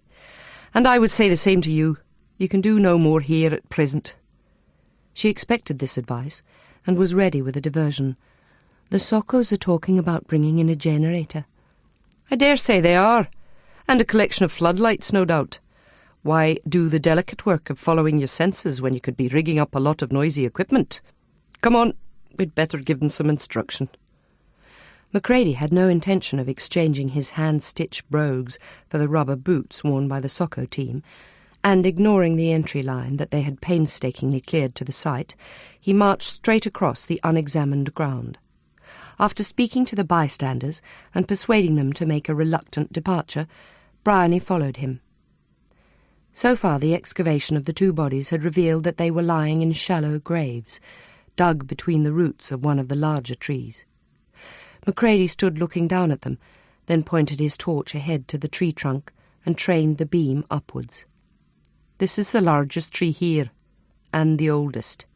He swung the beam back to the ground. "And these are quite small bodies. You see that they are placed between the smaller lines of root growth. Perhaps, gentlemen, you would do better to confine your attention to the root lines of this tree. If there are more graves, the likelihood is that they're similarly placed around it." Bryony could see his point. The bigger roots to the left of the tree rose high out of the ground and made natural sides for a grave. The leaves, too, were piled higher around the tree trunk. Anyone walking through would be unlikely to pass near it. A new level of concentration set in as the men worked in silence under Macready's gaze. When the heel of a naked foot was uncovered, it was as if everyone had been expecting it. This body was larger than the other 2, fresher, and, at least as far as they could see, fully intact. An adult male. He was lying on his front, the pelvis pressed flat between the tree roots, and the shoulders turned slightly at an angle, wedged between the steeper blades of the roots, close to the trunk. "There's no room for the head," thought Bryony. The photographer's flash went off, highlighting a soiled hand twisted awkwardly behind the body. The fabric of a T-shirt, heavily soaked with blood, near the place where the head should have been, but where instead there was only a sickening mess. Pavan arrived in time to oversee the rest of the excavation. "There's no mystery about the murder weapons," he said. "They're what we've seen before, and they're all around us." He picked up a large, jagged rock, the kind Bryony had seen in the field a few hours ago, and handed it to Macready. "We'll have to examine every piece, of course, but that's a job to be done in the daylight. I rather think we should get this recent victim to the morgue without delay. There's very little sign of decomposition, and if we get the autopsy underway first thing tomorrow, we may be able to get some idea of the time of death. Identification is going to be a problem. But again, the sooner we can be prepared for that, the better." It was nearly midnight when Bryony was persuaded to leave the murder site and go to the room that Constable Shipway had arranged for her at one of the pubs nearby. Hannah had been taken back there hours ago, but Elsingham, with a cheery patience Bryony was coming to admire, had returned to wait for her. "Don't suppose you thought to buy a couple of toothbrushes?" she asked. "'Fraid not. But Constable Shipway's insisted on lending you a dressing gown." Bryony did an exaggerated slide down into the seat. "Oh, great." The dressing gown was pink, and clashed a treat with the orange candlewick bedspread in her room. Brown and orange flowers danced across the wallpaper, bloomed luridly on the curtains, and repeated themselves on the square of old carpet next to the bed. She took her glasses off to reduce the impact, and sat on the mattress for a moment, registering the lack of bounce. Could she really sleep in a place like this, when Claire Belmont was roaming about in the domain of a crazed killer? When Macready, Pavan and their team were out there digging systematically through what seemed to be a whole field of death? "Bones and stones," chanted a voice in Bryony's head. "I'll sing you 4-0, green grow the rushes, oh, sticks and stones can break my bones. I'll sing you 5-0, and still counting. She moved to the dressing table and pulled at her tangled hair with the comb in her handbag. In the faded and mottled surface of the mirror, the face staring back at her looked somehow unfamiliar. "Get a haircut, Bryony," she murmured. "A good, sharp, glossy cut, at the best place in Oxford, even if it costs you 30 quid. Stake your claim to the modern world. Room like this could put a spell on you, suck you back into the past." She felt tacky and uncomfortable, and not in the least like getting into the oversized bed. Bath. They had to have a bathroom here at least. Taking the limp towel from the end of the bed, she locked her room and went out into the hallway where a dim bulb shrouded by a waxy old lampshade provided the only light. Everyone else in the place was probably fast asleep. In the bathroom, she was pleased to discover that the hot water system was really quite efficient, and that there was a new cake of lavender-scented soap by the tub. She lay and soaked for 20 minutes, watching the steam rise towards the ceiling. By the time she got back to her room, she was so sleepy that she hardly noticed the lurid colour scheme, or the pilled flannelette sheets, or the fizzing of the lamp as she switched it off.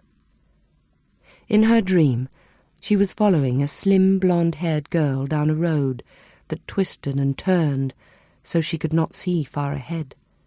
A company of people straggled along behind, all dressed in sheets and blankets and candlewick bedspreads, with towels around their heads and rubber boots on their feet.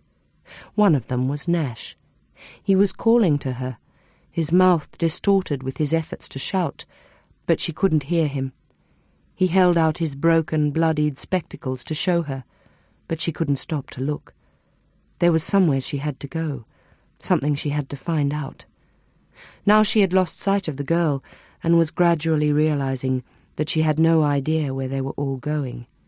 She was looking out for a gateway or crossroads, anything to break up the increasingly tunnel-like look of the road, because the hedgerows were now so high they met over her head, blocking out the light. So she walked on in darkness, hearing voices around her but unable to tell what they were saying. Just as she was beginning to think the tunnel was endless, she came across a broad wooden gate leading into a garden, the garden she had played in as a little girl. And there was the swing, with its bright yellow seat, swaying gently backwards and forwards. She stood and watched as splashes of crimson rain hit the yellow plastic. "No!" she tried to shout, but the blood went on splashing until it was pouring over the edges of the seat, and now the swing was in the middle of Nash's office at the Pitt Rivers Museum. He sat on the seat, looking at her through the ruined spectacles and trying to hold his head together with his hands, but it was coming apart, and so was his face even as he spoke. "There's a visitor," he kept saying. "There's a visitor." Then, with an odd little flicker, the light went on, and she was sitting up in the bed in the hotel room, and there was someone else in the room with her, standing at the foot of the bed, staring at her with a steady, malignant gaze. A woman with long red hair, parted in the centre over the stretched lines of her pale face. Bryony opened her mouth to shout in terror, but only a strangled squawk came out, which woke her up. And there she was, sitting bolt upright in the strange bed, in the dark, her heart thudding violently. She switched the light on. The room was empty. It was cold, bitterly cold, but empty. What was it Claire said in her diary?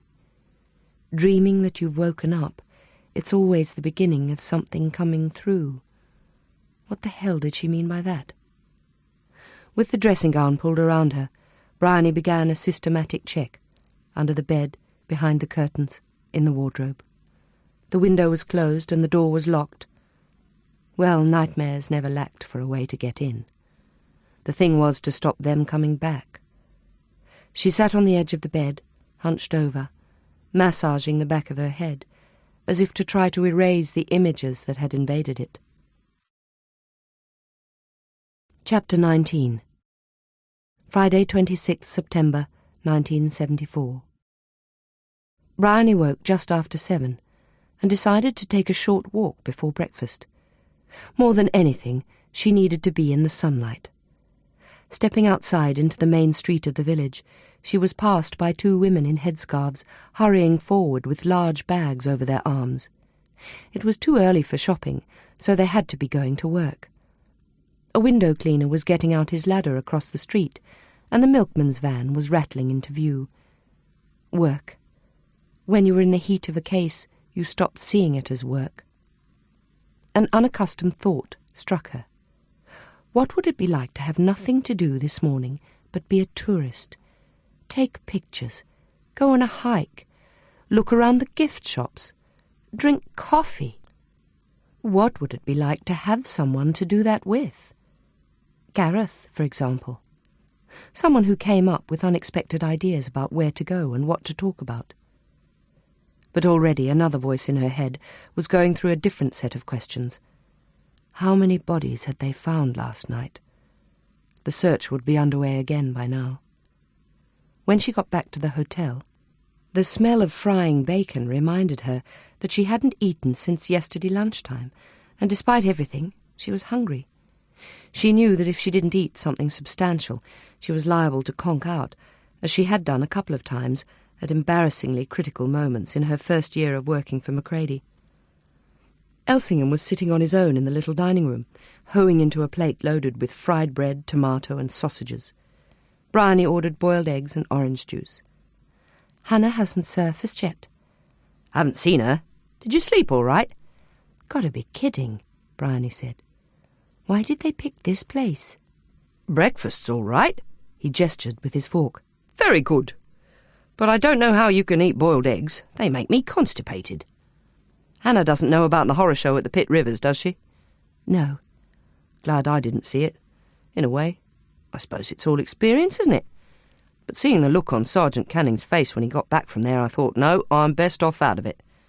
And now we've got another similar, by what I was hearing up there last night." "That's the way it looks. But don't go around talking about the Pitt Rivers case. We might find out discreetly whereabouts this person or that person might have been on Tuesday night. The Druids especially." "Most of them came down here Tuesday." "That's what they told me in the pub." "Well, that's the sort of thing we need to learn. But generally, we'll find out more if we keep the background info to a minimum." "Why's that, then?" "Standard practice. In a murder case, you keep some of the details under wraps. All sorts of reasons, like sorting out fake confessions, catching people out because they know something that hasn't gone public yet. If anyone around here says anything about the Pitt Rivers murders, you let me know, all right? But it'll be in the papers. You can bet there'll be nothing in the papers that would link what happened up there with what we're investigating down here. Macready's one for releasing as little information as possible to the press. But we got more than one case here, haven't we? I was talking to some of the Wiltshire coppers last night. Those 2 girls who went missing, the ones we probably found. People used to think they were twins, because they looked alike for some reason. Glad I don't have the job of going to see the families today. Hannah appeared with a towel round her shoulders and wet hair. Is there nowhere in this country where they've heard of showers? Can't stand those bloody old bathtubs. Bryony put the menu in front of her. Have some breakfast. No way, I never eat in the morning. Hannah sat with her elbows on the table, shoulders hunched, while Bryony poured her a cup of tea. Here, drink this. Helps unscramble the brain cells. I know you've had a shock. Bloody oath. How many more am I in for? None, if I can possibly help it. Will you please go back to Oxford? Or to your flat in London, where we can give you proper police protection? No way. I thought you'd say that. You know you could be in real danger, don't you? Hannah gulped down the tea. Yuck, that's cold, and it's weak as piss. Look, if this psycho was after me, he'd have got me by now. I'm not cut out to be a victim. That's a nice, cosy illusion too many people have, Hannah. Be realistic. You get real. You can't stop stuff happening, can you? I've heard about that police protection crap. A friend of mine in Sydney got beaten up within an inch of his life while he was under police protection, and it was the cops who did it. You know something? The green eyes fixed on Bryony. You need me. Bryony let out an exasperated sigh, but this only fueled Hannah's outburst. You need me because I think different, and I act different. She's got a point there, said Elsingham. Bryony got up. I have to make some phone calls. She met Hannah's eye.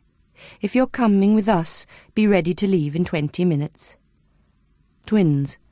The murdered girls looked like twins. Elsingham's chatter had rung a bell that was setting all her nerves on edge. The Gleeson boys should be interviewed, given what Donnelly had said about Sylvie finding the stone. The boys had been with her on the day she found it.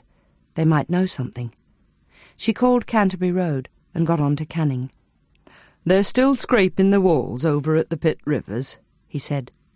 Everything has to be kept in place now, doesn't it?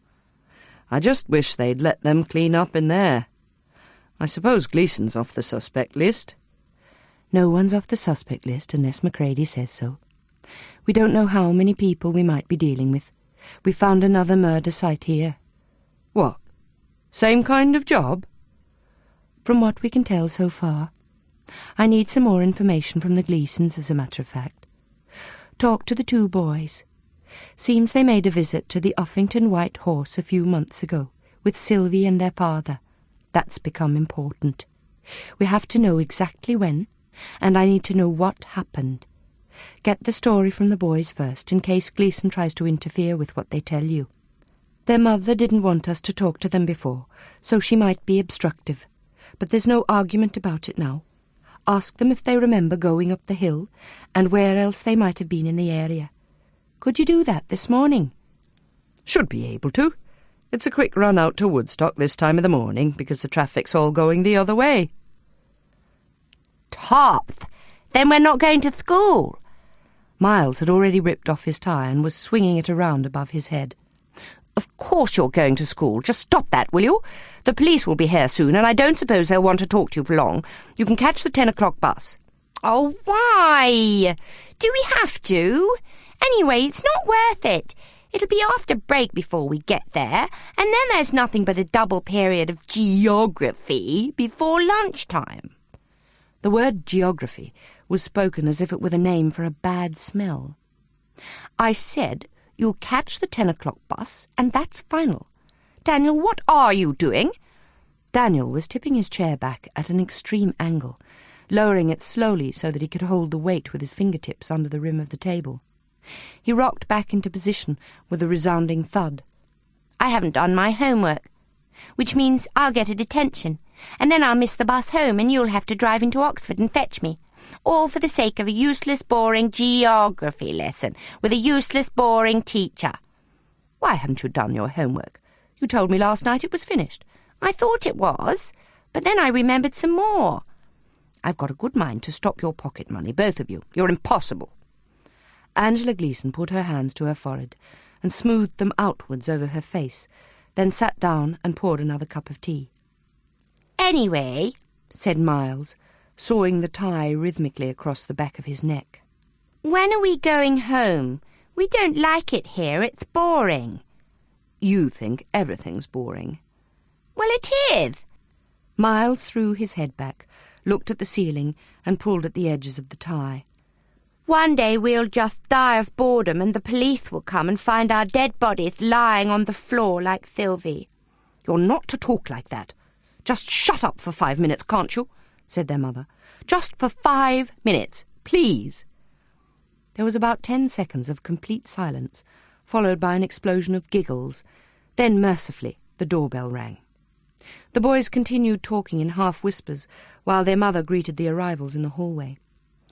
We don't have to go to school, said Daniel. Even if we do catch the bus, we can go home instead and see Toffee. We could see Dad. He might be at work. He might be out shopping for another au pair girl. The murderer might rush in and get us while no one else is there. Their mother returned with a social smile on her face. Daniel, Miles, this is Sergeant Canning and Constable Westcott. Do sit down. You're sure you wouldn't like me to stay? Quite sure, thank you, Mrs. Gleason. We'll keep the rascals in order. Canning closed the door after her and stood for a moment looking at the two of them. All right, then. So, which one's Miles and which one's Daniel? I'm Daniel. I'm the oldest, by 15 minutes. He's my little brother. Miles delivered a covert pinch on the arm, but was not game for any stronger payback in the circumstances. And you two are 8 years old, that right? 8 1/4, said Miles. Well, I expect two smart young lads like you would have pretty good memories, eh? He sat down. We need to have a proper serious discussion. Constable Westcott's going to write down what you say, see? That's how important it is. Now, cast your minds back. Do you remember being taken down to Uffington to see the White Horse? Of course we do, said Daniel, sitting up straight and speaking like an adult. We went up to the hill fort, and Sylvie got lost. The sergeant focused on Miles. Really? How was that then? Miles smirked. Her jeans were too tight. She tried to follow us up the hill, but she got left behind because she couldn't run properly. And then we went along the ridgeway and she got lost. But not for long, Daniel corrected him. She came back about an hour after we did. She was crying. She was crying like a baby, like this. Miles demonstrated a succession of heaving breaths. Something happened to her. Nothing really happened. She saw something in the woods and she got the scares, that's all. But we saw it as well, and we weren't scared. It was just a man chopping wood. Daniel's spine lengthened as he said this, so that he was sitting bolt upright, with a very straight face to match. But the speech had the opposite effect on Miles, who was caving forward, his gaze dropping to the table in front of him. "Is that right, Miles?" asked the sergeant. "Yes." "What did he look like, this man?" "He was tall," said Daniel. "Anything else you can remember about him?" "He had brown eyebrows, a brown moustache, and a broken tooth, and a blue coat on." "He was far away from us," said Miles. "We didn't see him properly, but he saw us, and we ran." "You just didn't look properly," retorted Daniel. "So let me get this right. You went into this wood, and you saw this man. He had a beard, that right?" Daniel nodded. Canning winked at Westcott. "And a green coat." Another nod. "Then what? Eh, Mr. Daniel? You ran off, did you?" "We didn't run off. We just had to hurry to get back home, because we wanted to see Doctor Who." "Oh, yes. It's very good, that, isn't it? My daughters like to watch that. Did you see it last week?" "No. Miles cut in again. "We're not allowed to watch it here. Auntie Gillian thinks it's rubbish. She thinks it's too noisy." "I dare say. It's not my sort of programme. So this adventure in the woods, when was this? Do you remember? How long ago?" "It was on May Day," said Miles. "Mum got up really early to hear her students in the choir. They sing on the top of Magdalen College Tower." "Oh, yes, I've heard them. Just in passing, mind. Very nice." "And then she came back to have a sleep, and we went on an expedition with Dad, so he wouldn't disturb her." He dragged out the last syllable of disturb, squirming in his seat. "She wanted us to be choristers," said Daniel, "but we can't sing. She says we're tone-deaf like Dad. Are you a real detective, then?" "I'm a real police officer. Now, I expect you two have got to get yourselves to school, so I don't want to keep you much longer. You said Sylvie came back after you did, and she was crying." He looked pointedly at Miles. "Did she say where she'd been?" "She said a man came after her. She went down to the woods where we went, and then she was going back along the ridgeway, and she saw him running after her, faster than a speeding bullet." "Faster than a speeding bullet, eh?" "But she got away from him." "Even though she couldn't run properly?" Daniel looked perplexed and didn't answer. Canning turned the question back to Miles. "You said she was wearing tight jeans and she couldn't run. So how is it she got away from someone who was faster than a speeding bullet?" "Don't ask me. It's much easier to run downhill, isn't it? And people can run faster when they're scared," said Daniel. "I read that in a book about the ancient Britons. It's survival instinct." "Did you see anyone coming after her when you found her?" "It was getting dark. You could only see this far in front of your face." Daniel held his hand out at arm's length. "Anyway," said Miles, "we didn't find her. Dad made us stay in the pub while he and some other people went to look for her. But she came back all on her own." "Going boo-hoo-hoo," Daniel added, demonstrating. "All right, then. We'll leave it there for today. Now, why don't we give you a lift to the bus stop?" "Perhaps we could just drop them at the school," said Constable Westcott. "After all, we're going back into Oxford." "No, thank you," said Daniel. "We have to go on the bus because we've got a Latin test." "We revise our Latin on the bus," said Miles. Chapter 20. The area round Wayland's smithy was still surrounded in mist when they arrived, and that meant the ground search was delayed. Involving civilians in these conditions would run too high a risk of adding to the list of missing persons.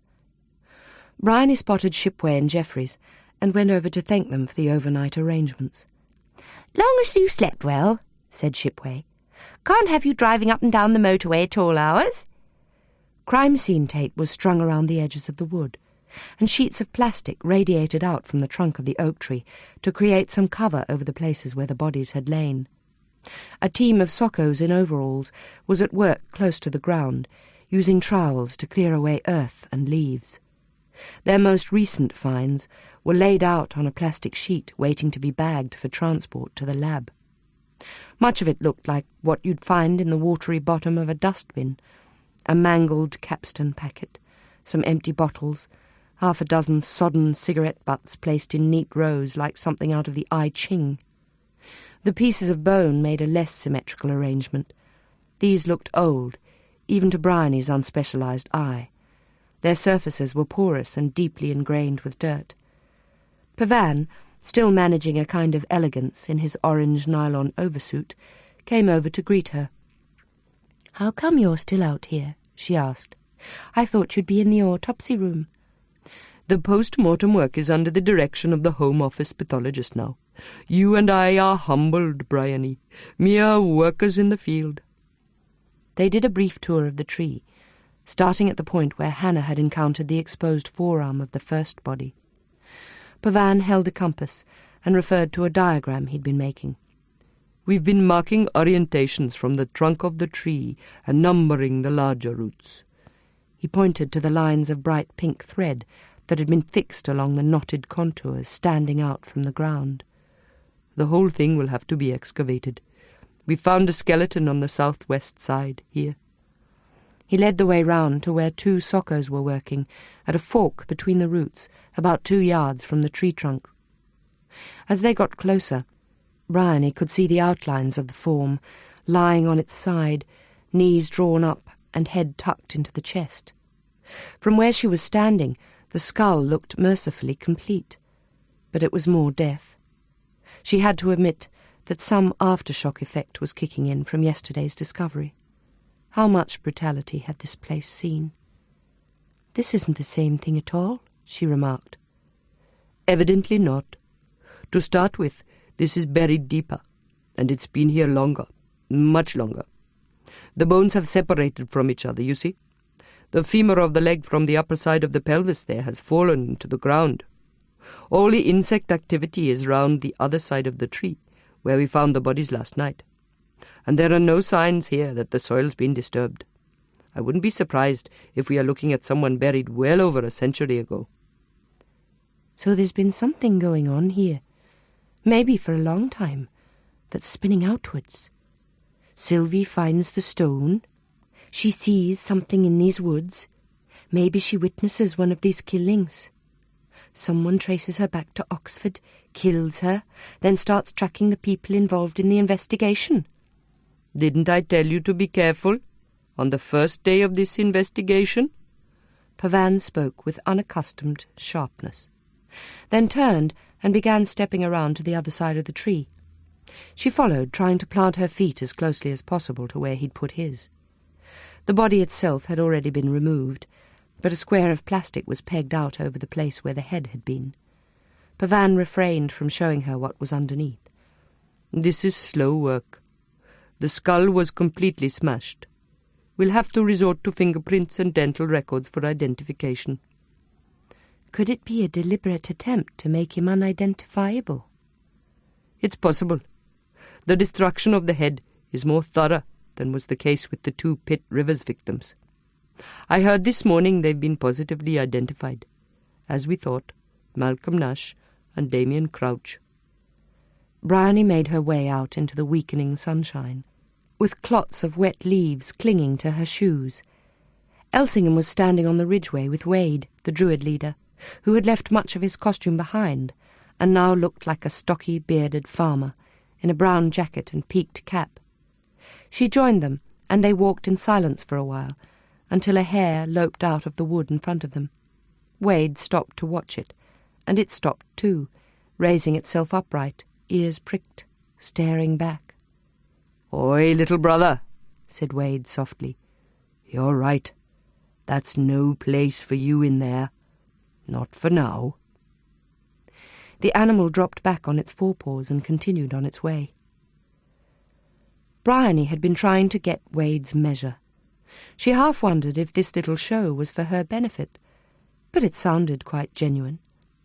Sergeant Jeffreys, when she asked, had given Wade a pretty good reference, said he was a solid citizen and a member of the local council in Watlington. Real name, Wilfred Bowman. They were level now with the standing stones at the entrance to the long barrow, and she steered the way in towards it. "So how many Druid festivals are there, Mr. Bowman?" "Nobody calls me that, if you don't mind.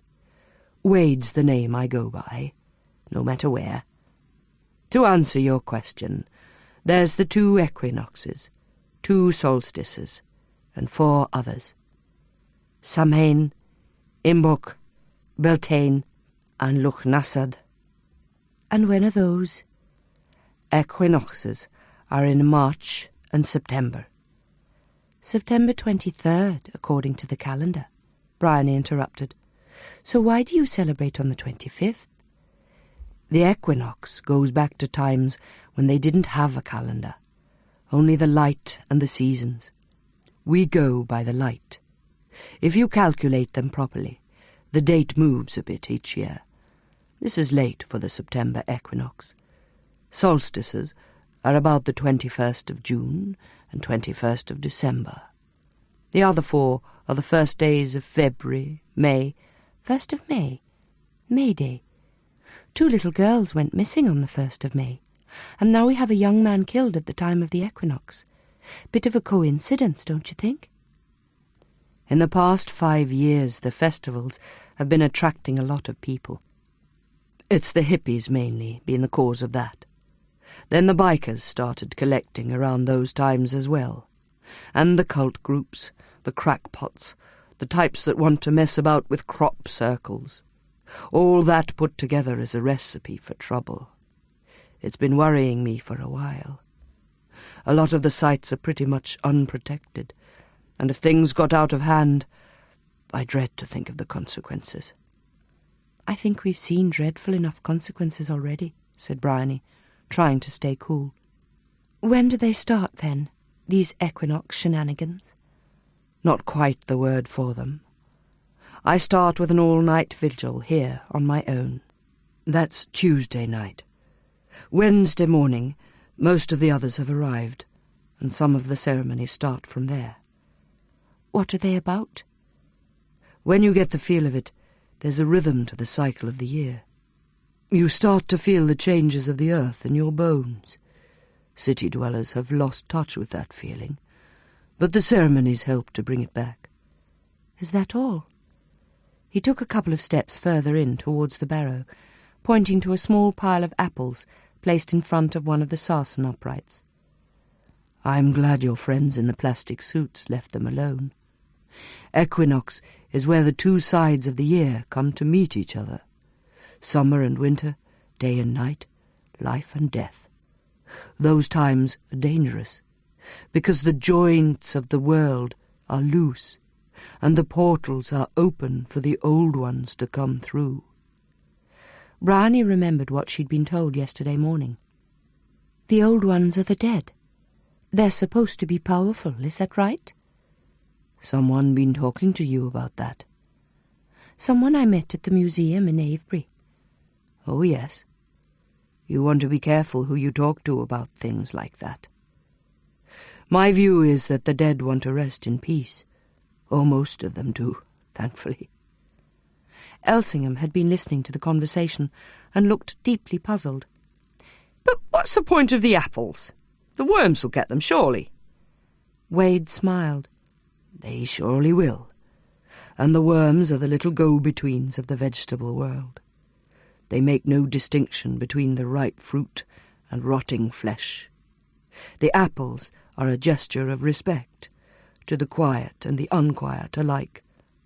In a nutshell, that's what our ceremony is, too, a gesture of respect. The right ceremonies can keep things calm, so the transitions of the year happen safely. Not all ceremonies are like that. So I gather, Bryony said. I saw the witch's moon dial in the museum. Charming little thing. And the story of this place. She placed a hand on the sarsen stone, now warming to a pale gold as some morning sun broke through. It isn't all sweetness and light, is it? You're thinking about the Wayland stories. This barrow's over 4,500 years old. Stories have come and gone over that time. Who knows its original story? What about the story of Mabon? Your friends mentioned that yesterday. Mabon's the son of Mordred. He was kidnapped at the age of 3 and taken to Avalon, the Isle of the Dead. He's supposed to surface at the time of the autumn equinox, like the go-between, connecting the dead with the living, opening the portals between the worlds. And he's got scores to settle, like Wayland. Damaged gods are always bad news. And you believe this? I told you before. Belief isn't a word I use. Stories like that are ways of talking about power, and that's real enough. While they'd been talking, a gathering of druids had formed on the ridgeway behind them, with Hannah in their midst. Are your druids always the same group of people? Bryony asked. More or less. There's a few who come and go. I thought the druids went to Stonehenge, said Elsingham. You see pictures of them all in white. Different order, different style. Wade smiled. They call us the sheets and the blankets. Now, if you don't mind, I need to get along." Bryony watched him go, then turned to Elsingham. "I'm going to take another look around. Keep an eye on Hannah, will you?" Chapter 21. Angela Gleason was pleasantly surprised at the good influence Sergeant Canning's visit seemed to have on the boys.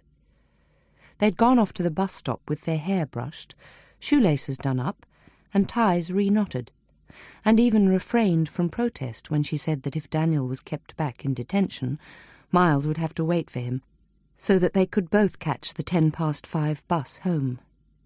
She waved them off at the front door and watched them tramp down the street in step, chatting to each other.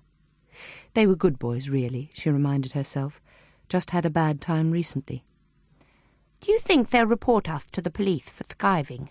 asked Miles. "Course not, stupid. Their job is to catch the murderer." "Maybe we could catch him ourselves. We could go back and hide in the house, and then when he came in, we could tie him up." "You are stupid, Miles. You're a complete idiot. How would we do that?" "First, we'd have to make a trap for him. We could put a tripwire across the hallway." "Then what?" "The bus is coming. When we get in the bus, I'll draw a plan." They sat right at the back, where Miles sketched on page after page, while Daniel knelt and looked out of the rear window. Absorbed in his work, Miles started a commentary. "Toffee's asleep in the shed. Then, through the window, you can see Dad looking out into the garden. He's wondering when we're coming home, because he's all on his own in a great big house, and he doesn't like watching television, and all the whiskey's finished." There were some more rapid strokes of the pencil. "That's the empty whiskey bottle. And the wine's finished as well. And there's nothing left to eat except biscuits and dog food. Now, this is the murderer, coming through the door with a butcher's knife, all dripping blood." "It will be dripping blood after the murder, you twerp," said Daniel, "not before." "No, because look." Miles held up his exercise book. "He's been killing people all along the street. The gutters are running with blood, like in the French Revolution." "That was because of the guillotine. When you cut the heads off, the bodies spurt out blood like a fire hose. They don't do that just because they're stabbed." "Anyway, we can't go to school now," said Miles, "because I've got murder drawings all over my geography book. I'll get a detention as well." When the bus stopped outside the school, it seemed to stay there for ages, as if they were being given extra time to change their minds. Daniel let out a long sigh when the engine started again, and Miles started packing up his things. "So, where are we getting off?" "Bevington Road," said Daniel. "We can go to the tuck shop and buy some chocolate for Dad and Toffee, in case they haven't got anything to eat. And some tripwire." "You can't buy tripwire in the tuck shop." "Bet you can." "How much do you bet?" In the shop, they spent their pocket money on chocolate, jelly snakes, and a spool of fishing line that Miles had spotted on a shelf behind the counter. He stuffed the packet into the pocket of his blazer, and they walked back up the Woodstock Road, arguing about who had won the bet, given that, as Daniel insisted, it was not really tripwire at all and wouldn't work anyway. But when they turned into Alcuin Close, a different kind of problem presented itself. There was a policeman standing outside the house. He was looking the other way, so they were able to duck out of sight behind an overgrown bush in the corner of a neighbour's garden. They whispered the options rapidly. Go back to school? No. Go and find Dad at his college? No, because they didn't know where to find him. Go and walk along the river? No, because that would be boring. The museum would be even more boring, and it was no use going to the shops because they'd spent all their money. Then Daniel had the idea that they could go and see Leonard Croydon, who lived in a flat in Bevington Road. Once or twice they'd been taken there for their maths lesson, and it was easy to remember the way. "What if he makes us go back to school?" asked Miles, as they rounded the corner into Canterbury Road, which would take them dangerously close to the school grounds. "He won't. He's a student, and students don't dob you in." "He dobs us in if we don't do our homework." "That's different. He might ring Dad up for us. I want to see Dad. And Toffee. I want to see Toffee.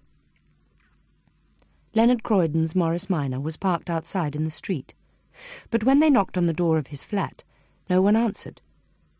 Miles was feeling hot and bothered. He sat down on the steps with his elbows on his knees and his chin in his hands, so that his mouth was squashed sideways as he spoke. I wish we'd just gone to school. This is even more boring than geography. There's nothing to do. Absolutely, completely, positively, desperately, extremely nothing to do. Daniel stomped down the steps and began raking up the gravel with his foot, drawing it round and round into a heap. But someone started knocking on one of the ground-floor windows, calling out to him, so he ran back out onto the pavement. That was when he noticed there was someone sitting in the driver's seat of Leonard Croydon's car. But it wasn't Leonard. It was a man with long, messy hair. Daniel stopped and looked at him, and he wound the window down. I saw you, said the man. I saw you go in there. He pointed to the gate. Miles had come up now. He stood next to Daniel, wondering what the problem was. The man suddenly laughed and clapped his hands. Daniel shifted uneasily. What are you laughing at? The two of you. Doubles. 6 of one and half a dozen of the other. I know you. How? Said Miles suspiciously. I know where you live.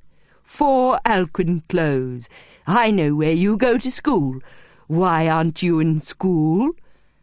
We're looking for Leonard Croydon. Daniel's voice took on a tone of righteousness. This is his car. You're in Leonard's car. Course I am.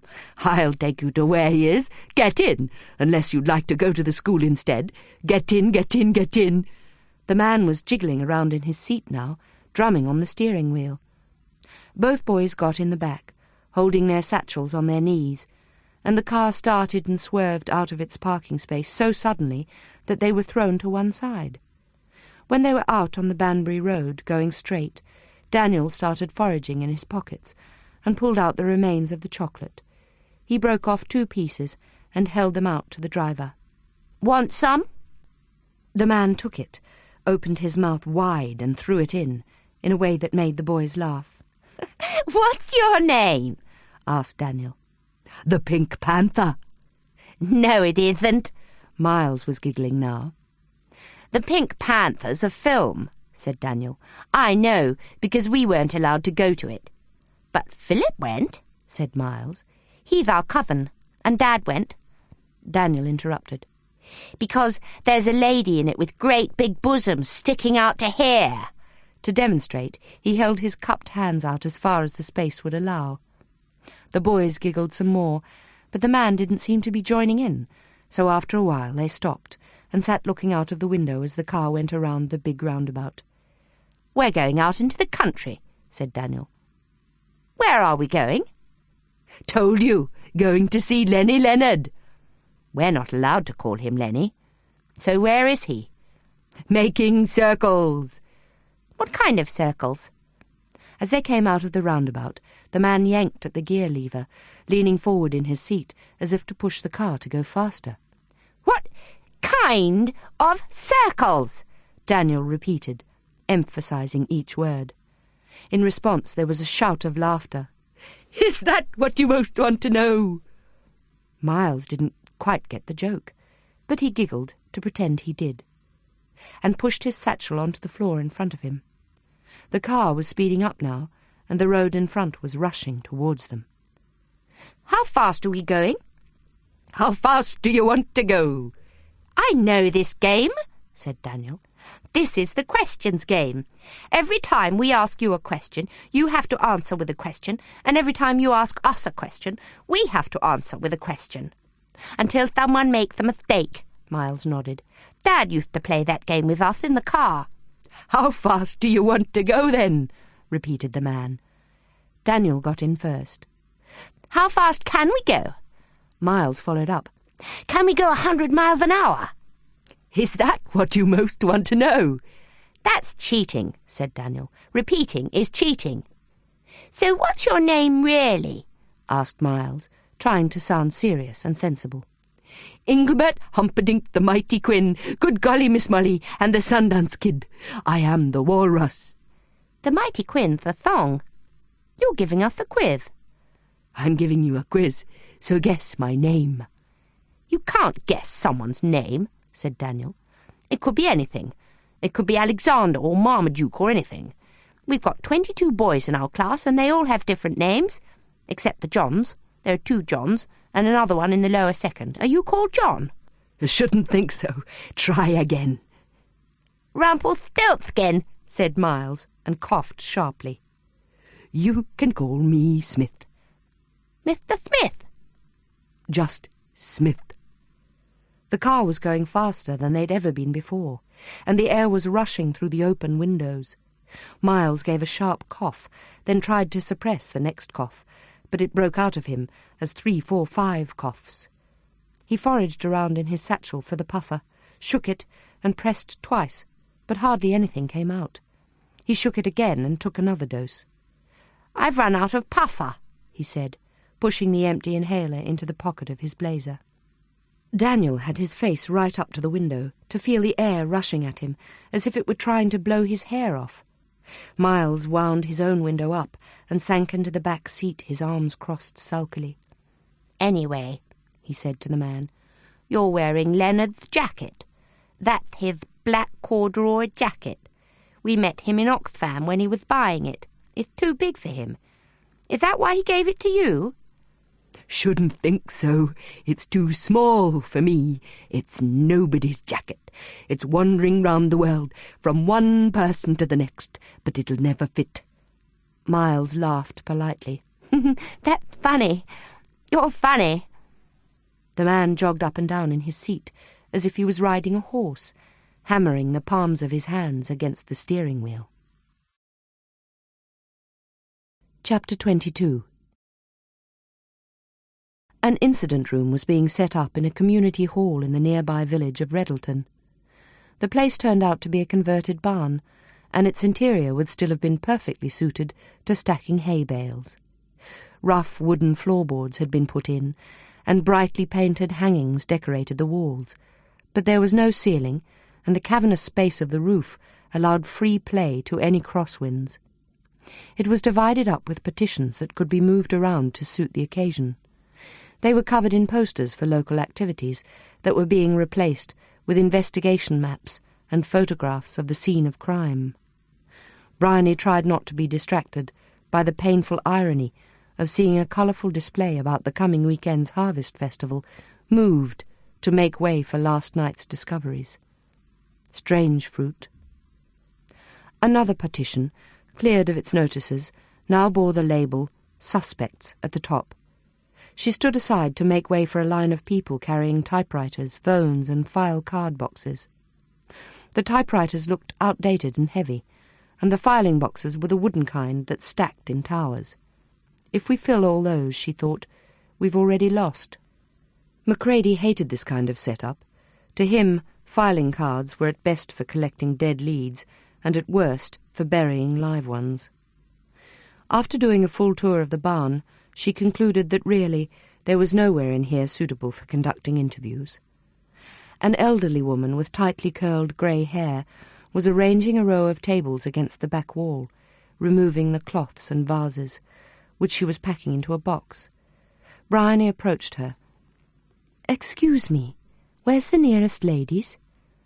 The toilets had to be in a separate building, as there didn't appear to be any plumbing attached to the barn, and chances were there'd be other outbuildings, a kitchen and perhaps a storage room that could be adapted. "Oh, sorry, love. Did nobody show you? Round the back here." Bryony was led through a latched wooden door and across a paved yard to a cottage with a front door that opened onto a room filled with toddler-sized tables and chairs. There were magic roundabout posters on the walls and toys stacked in a playpen in the corner. "This is where we have the preschool," said the woman. "Mondays and Wednesdays only, so there won't be any little ones in your way today. Toilets are down the passageway there, and if you need to make yourself a cup of tea, there's a kitchen of sorts in here." She opened a bright red door. "Let me know if you need anything else." Left to herself, Bryony stood in the middle of the playroom, where Florence and Zebedee, Dougal and Mr. Rusty looked down reproachfully at her from the walls. How could she think of bringing murder suspects into a place where small children ate stewed apple and did finger-painting? But there was no question. It was the obvious choice for an interview room. As she was leaving the cottage, she encountered Macready coming out of the barn. "Ah, Williams, yes, we need to talk. Is there somewhere in there?" Why did she always end up dealing with Macready in such bloody awkward situations? He hardly seemed to register the decor, but hesitated for a moment before seating himself on a yellow table and planting one foot on the little chair that went with it. She leaned against a cupboard, instinctively picking up a ball of plasticine that was sitting there. "I was just thinking we could have this converted to an interview room, sir." "I dare say." The face was characteristically deadpan, but the eyebrow made a telltale arabesque. "Shrewd psychology on your part, Williams. Among the dreams of early childhood to which the thwarted life courses of all killers seek return." Then, without missing a beat, he launched into a long and detailed account of the search results so far. 2 bodies, female, probably adolescent, that had been there at least 6 months. 1 body, adult male, recent, a few days at most. The autopsies had begun and were likely to be prolonged. Any ID? "There's one of the puzzles, Williams. No attempts were made to conceal the identity of our 2 victims at the Pit Rivers, defaced as they were. Here, some trouble has evidently been taken to remove positive identification. No wallet, no watch, empty pockets." "There's a man called Jed in our photograph. We haven't got a surname for him. He's surely the first possibility we have to check on. He was wearing quite distinctive clothing, an anorak and laced boots. The body I saw didn't seem to have any outer clothing, but if it was removed it must be somewhere." "The search parties have been instructed to look for it." "And what about the first body, the one we stumbled into?" "It's one of 2 badly decomposed female cadavers on the opposite side of the tree. At this stage there's no reliable information as to how long they've been there. Separated bones are also appearing, which are very likely from further human victims, but then again, they could be decades, if not centuries old. All amid the spreading tree roots. It's an oak tree, Williams, considerably older than its upstart companions in that little wood. A tree of death. Legend sometimes feeds the human imagination in dangerous ways. Talking of which, there's been another find that will be of particular interest to you." He drew from his pocket an evidence bag and held it out to her. "I think you will recognise those." Bryony put down the lump of plasticine, now warm and well kneaded, and took out her latex gloves to examine the contents. 2 stones. One was an almost exact replica of what she'd found in Sylvie's hand. The other, slightly smaller and rounder, was closer to the shape of a human eyeball. "The carvings are the same from what I can make out. Impossible to tell the words, though." "The busy fiend control." "That's what Nash discovered." She handed him back the bag. "These were buried deep in the ground by the looks of it." "Underneath the bodies. More may be turned up. If there is one for each body, we're missing some, even on the present count. And how many more bodies are we to unearth?" Macready stared at the sky-blue linoleum floor, apparently deep in concentration, then began to recite. "O Lord, whose mercies numberless o'er all thy works prevail, though daily man thy laws transgress, thy patience cannot fail." The Aberdeen accent gave precision to the words and a poetic lilt to the lines. "I can understand anyone resorting to prayer in the circumstances," said Bryony, "but is that all that's left to us, sir?" "George Frederick Handel's Soul, Act 1, he replied. "The next 2 lines are, if yet his sin be not too great, the busy fiend control." The verses are sung to a quite appealing tune. If yet his sin be not too great. There can hardly be greater, I think. than what has been committed up there next door to Wayland the Smith's lair. The murder of innocents, stoning to death. But what is the motive? There's no evidence of sexual assault. The bodies are not recent enough for any forensic confirmation on that score, but the clothing is undisturbed, and nothing else in this case is pointing in that direction. The force and speed of the attack on Nash and Crouch was almost superhuman. It was furious, yet controlled. Was there more than one assailant? Pavan thinks that is unlikely. What about this Saul story, then? Is that relevant? The story of Saul is one of the strangest episodes in the Bible, Williams. Saul conjures up the spirits of the dead in an attempt to turn his fate. It makes for a dramatic scene in the opera, as you may imagine. There's something demonic about his character. Before the days of psychology, sir. Exactly. And a psychologist is what we need here. I've persuaded DCI Latham to come from Bristol to advise us. He'll be arriving this afternoon. Macready sprang to his feet. But now, this morning is the time for the return of lost souls, Williams. And Mr. Sean Adderley is waiting to talk to us. The man the Druids were looking for yesterday. More of a boy than a man. Have him searched before he's brought in here, and get the furniture changed. I'll be back in half an hour. Bryony stood for a moment, staring at the picture of Florence. "Steve Latham," she said. "Oh dear, not again." Sean Adderley had been found by a party of walkers who had spotted him sleeping rough in one of the chalk pits just off the Ridgeway at West Overton. They drove him to Avebury, where the local GP had assessed him. Shipway and Jeffries had then been given the job of delivering him to the incident room. The doctor's verdict was interesting. Sean had evidently been out all night, but his temperature, blood pressure and heart rate were like those of someone who just won a race. All this pointed to his being on something.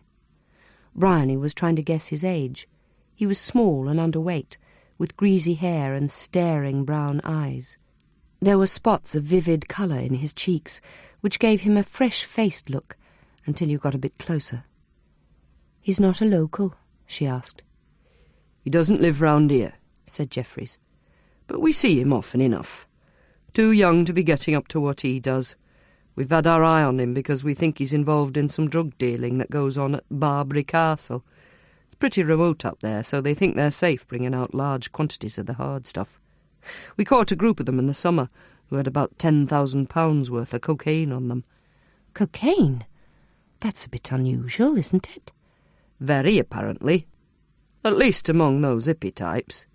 We had an advisor come down from Scotland Yard to give us a briefing about it. He thought they were experimenting with some new way of processing it. There's an old public convenience up there, a concrete hut that seems to be pretty suitable for the purpose." "So you'd have a list of people involved in that?" "Oh, yes. The drug squad at Scotland Yard might be your most reliable source, though, because they took over the investigation. They think there's links to some trading in the West End of London. Our job's just to keep a lookout in the area." "You happen to know if there was anyone on the list whose first name's Adrian?" "Not off the top of my head, no," said Jeffries. "I'll go back and check the records. But I wouldn't be surprised if your Macready has done that already." "Well, he does have good connections with Scotland Yard. Still, see what you can find out, will you?" It didn't take long to check Sean over. He was cooperative enough, and he was so skinny that his clothing hung loose, readily revealing the few things he had about him. In the back pocket of his sagging jeans was a small plastic bag containing what looked like 3 sugar lumps. "Is that cocaine?" she asked. He twitched, but said nothing. "OK. We need to have a bit of a talk about your adventures, Sean. Come with me." A normal table and chairs had been moved into the interview room, but the posters were still in place. Sean stood staring at Zebedee and seemed oblivious of Bryony's attempts to get him to sit down. "Who's that?" he asked. It was the first time he'd spoken. "It's Zebedee. Haven't you ever seen the magic roundabout?" "What?" His face was contorted with puzzlement. It's a children's television programme. Oh, that. The tension seemed to go out of him, and he dropped into the chair just as Macready made his entrance, followed by Elsingham, who was prepared with a notebook. They took their seats, and Macready began straight away. Sean Arley. How old are you? 17, I think. About. You think? It's no great age to keep account of. There was no response, other than a couple of sharp twitches. Macready gestured at the sachet of white crystals that Bryony had placed in the centre of the table. It appears you or your associates have some skills in chemistry. Sean slumped further in his chair, caving in on himself in the all-too-familiar attitude of the young suspect on a drug charge. Macready leaned forward and lowered his voice. To tell you the truth, I'm not all that interested in your chemical experiments. I want to know where you've been. There was a long pause, during which one of Sean's legs began jiggling spasmodically, until the movement travelled up his body, and he started to literally squirm in his seat. Macready repeated the question, and finally an answer came out. Barbary Castle. How long were you there for? Asked Bryony. I don't know, few hours, till nightfall. And there were other people there? Some, but they were in the lab. I'm not allowed in the lab. By the lab, I take it you mean the public toilets, said Macready crustily. Sean stared at him, blank-faced. They call it the lab. I don't want to go in there anyway. I like to be out and about. Evidently. You've been out and about for a long time. Some 40 hours, your friends tell us. They're extremely concerned about you. Did you spend all that time at Barbary Castle? He shook his head. Waiting for the follow-up information, Macready held the silence. Bryony was used to this strategy of his with recalcitrant interview subjects. Let them feel the ticking of the clock, the hardness of the chair, the tedium of their own minds as they sat there. But this subject was in a state of his own, squirming as if something were crawling all over him, while mentally he seemed quite disconnected. He was having withdrawal symptoms, Bryony thought, and if he got any worse, they wouldn't get anything out of him at all. On impulse, she broke protocol and cut short the silence. Let's just do the timing on this, shall we? You've been out 2 nights, from late afternoon the day before yesterday to this morning. What day is it? Friday. Then it was last night. What was last night? I saw him. Sean began to look more alert, as if what he saw was immediately visible on the wall behind her head. If you go out on the night, and you go in the right place, you can see him. So what's the right place? One of his places. Smith's Ridge, Wayland's Wood, Tower Hill, Fifield Down, where the portals are. First I went along Smith's Ridge, I don't know how far. Then I went the other way, till I got to Hackpen Pits, and I had a sleep through the day. Last night the mist come through, and I went across Fifield Down. Sometimes he comes in the mist. Here the speech stalled, and Sean just sat, staring. Bryony noticed that his breath was becoming shorter, and the livid spots on his cheeks were more pronounced. He began to tremble again, all over now. This time Macready interrupted. "Who's this we're talking about, Sean?" he insisted. For a second the boy met his eye. "Mabon." "Mabon. Describe him to me." There was a sequence of odd headshakes that looked like someone trying to work himself free of a noose. Macready pushed on. "What did he look like?" "Can't say." Sean twisted in his chair, looked at Zebedee again, and gave a sharp, hollow laugh. "Not like that." "How was he dressed?" The laugh again. "You must be able to remember something about what he looked like." Sean rocked backwards and forwards, his hands trapped between his knees. I remember. I'll draw him for you if you like. Give me a pencil and I'll draw him." Bryony dived into the cupboards under the window and found some sheets of drawing paper and crayons. Macready started foraging in the upper row of cupboards. from which he triumphantly produced a large jar of jelly beans. He placed it on the table and unscrewed the lid. "Help yourself, laddie. We'll take a 10-minute break now. D.C. Elsingham will keep you company while you complete the portrait. But first, Elsingham, get our friend some Coca-Cola if you wouldn't mind." Bryony was starting to wonder whether Sean's delirium was catching. She lengthened her step to keep up with Macready as he strode across the courtyard. "What's with the Dutch uncle act, sir, if you don't mind my asking?" "Sugar," he said, and came to a halt. "It may help stave off the withdrawal symptoms and make him a bit more talkative. My advice from Scotland Yard is that young Sean Adderley is associated with a group that's been creating a new drug from the old demon cocaine. They've been experimenting with certain compounds, and it appears they've found a new method that enables the drug to be smoked." "Smoked? How? I thought you had to snort it." "I don't have the full recipe, Williams, but I'm told the magic ingredient it depends on is household baking soda. Cocaine use is associated with raised body temperature and heart rate, which may account for this young man's being able to stay outdoors in exposed conditions for 2 nights without becoming hypothermic."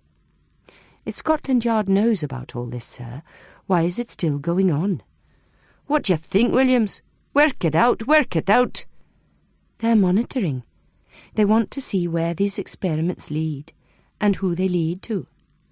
Macready gave a single curt nod, evidently considering the conversation closed, but she held on to the thread.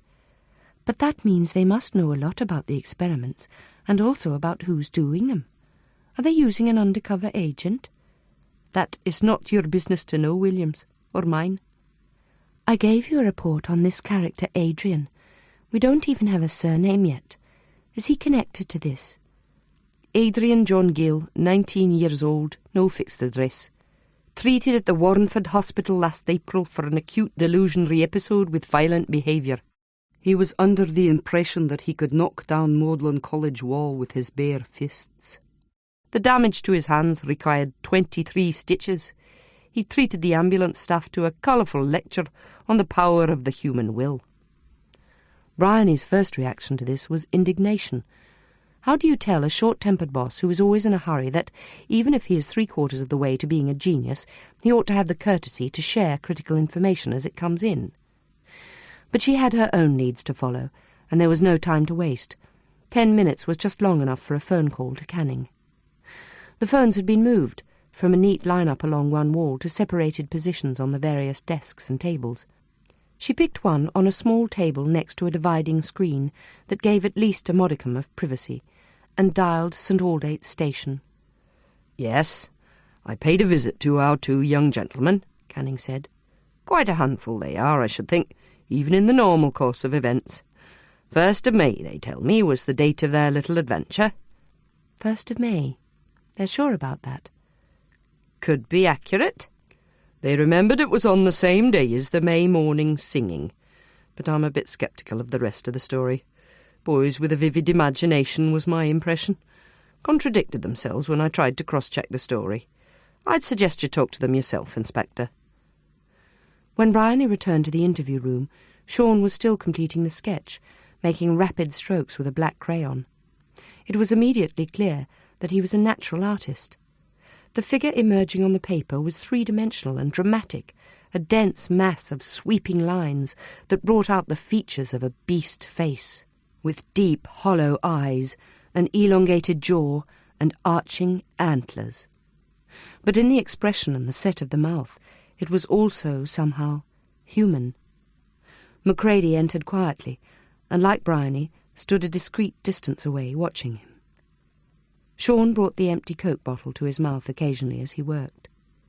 It was as if he was now, however temporarily, back in control of his energy, and as he added detail to the drawing, he began to talk, apparently to himself. "He follows you. You might want to turn around in case he's there, but if he catches you looking, he's gone. Either that or he jumps, and he's right there in front of you. Then you're the one that's a goner. But if the power gets in you, and you call him, that's when you see him properly, because he comes to meet you on the path." Chapter 23. "So where are we going?" Daniel asked. And yes, it is what we most want to know, isn't it, Miles? Miles nodded. Round and round the mulberry bush, up the ladder and down the wall. We have to be back in Oxford for the 5 o'clock bus, or we'll get into trouble, said Daniel. We shouldn't be going so far away, said Miles. Shouldn't and shouldn't, could and couldn't. You want to learn some willpower. Get yourselves a teacher. Smith punched the windscreen with his fist. Where's Leonard, then? In the trees, up here, with some old friends. The car turned off the proper road onto a track that was quite bumpy, so they were rocked from side to side, and as one or other of the tyres went through a puddle, it churned up a fountain of muddy water. When this happened, Smith let out a loud whoop and tried to spin the wheels by hitting the accelerator. Then suddenly they came to a halt. Up ahead they could see a police car parked right across the track, with other cars either side of it. Oink, oink, Smith snorted. Pigs in the way! He yanked at the gear lever and put the car in reverse, rolling backwards quite slowly, until they were back down the hill out of sight of the police cars. Then he sped up, backing all the way to the main road. The road had twists and bends all along, because it was going round the hillside, and as they got higher up they were driving through veils of mist that drifted across the windscreen like smoke. Smith kept turning his head, looking first on one side, then on the other. This made Daniel nervous. You're supposed to look ahead, he said. You should look where you're going when you're driving. Shut up! Yelled Smith at the top of his voice, so the words came out hoarse. Daniel almost started to cry. He sucked his lips hard into his mouth and stuck his chin out to stop himself. Miles, who had his arms folded, tightened them across his chest. They drove on for a while like that, without anyone speaking, and the car got slower until it came to a halt. Smith pulled the handbrake on, got out, and threw his seat forward for them to climb out after him. The boys stood close together, their blazers pulled tight around them because the wind was cold up here. Smith picked up some stones from the ground and put them in his pocket. Miles, copying him, crouched to collect some for himself, but that provoked another sudden shout. Drop it! Miles dropped the stone. I was only... They're not for playing with, barked Smith. Daniel thrust his hands into his pockets. Then what are they for? They're for later. Smith pointed to a tree a bit further up. Go and wait there. I want you to see someone. He was smiling again now and speaking in a normal voice. Or more like, he wants to see you. Who? Visitor. Are you coming? I'm going round the other way. Go on, hurry up. It's misty, said Miles. We don't want to get lost. Can't get lost. Only as far as that tree, then stay there. Smith ran off around the other side of the car, and the boys had a conference in hurried whispers. I'm not scared of the visitor, said Daniel, but I don't like fog. You can get lost in the fog. We can use the tripwire, said Miles, to tie us together. He pulled out the spool of transparent nylon twine, and they knotted the ends of it into their belts. Should we try to run away from him? Daniel looked around. No, because there's nowhere to go. We're in the middle of nowhere, and nobody knows where we are. If we do what he says, he might take us home afterwards. The tree wasn't very far away, but the hill was quite steep, so they concentrated on following a trail through the grass. When they got to the top, they could see that on one side it was quite misty, but on the other the view was a bit clearer. The ground went down and up again, with a wide track leading the way over there. Daniel walked around the tree a couple of times, which meant Miles had to follow. "What are you doing?" he complained. "You're making me dizzy. Anyway, what's that?" He was pointing into the mist, where a strange shape like a tree branch was moving towards them. Daniel came and stood close to him. "It's a tree. I don't like it." "It's not a tree, it's got a face." The giant head moved slowly, turning from side to side as if it were blindly looking for something, and made a low moaning noise as it went. Then it seemed to have found them, because it came straight for them with its blank eyes showing white in the dark mass of its face. Miles couldn't move, but Daniel was pulling him away, stumbling down the hill back to the car. They scrambled inside and slammed the door, then pushed the lock down and wound up the window. "It's all right," Daniel whispered. "It can't get us in here." They waited in silence, listening to the sound of the wind whistling around the car, until Smith ran back out of the mist, his eyes staring and his long hair flying in all directions, and slapped his hands down on the roof. Then he pulled at the door handle, jerking it up and down until Daniel released the lock. Smith dropped into the seat. "Close the door," hissed Daniel, "so it can't get in." Smith slammed the door, then rolled his head back, let his hands flop out either side of him and started to laugh. "What?" shouted Daniel. "What's so funny?" "It can't get in! It can't get in!" Smith mimicked Daniel's high voice. Then his own voice came back, hard and loud. "Oh, it can get in.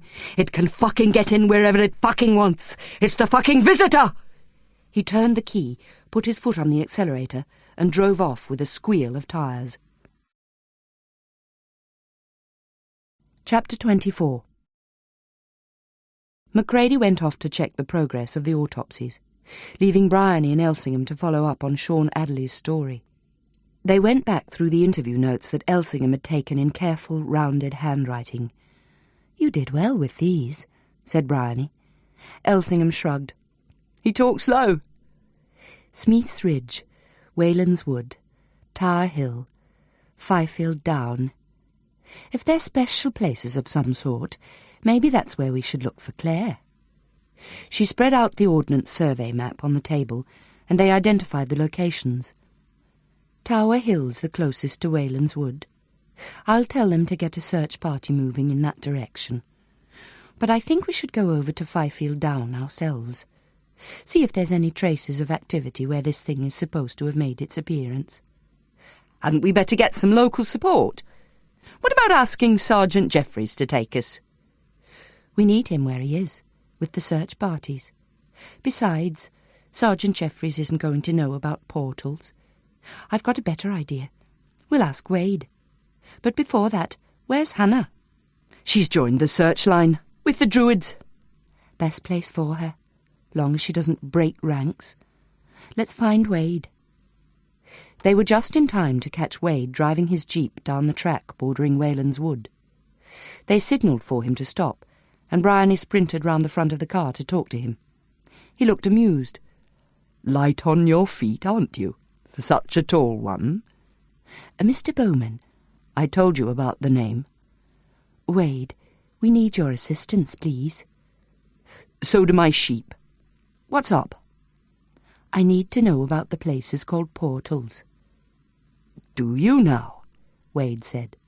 "And I suppose you expect to have it all explained to you while you stand in the middle of the road."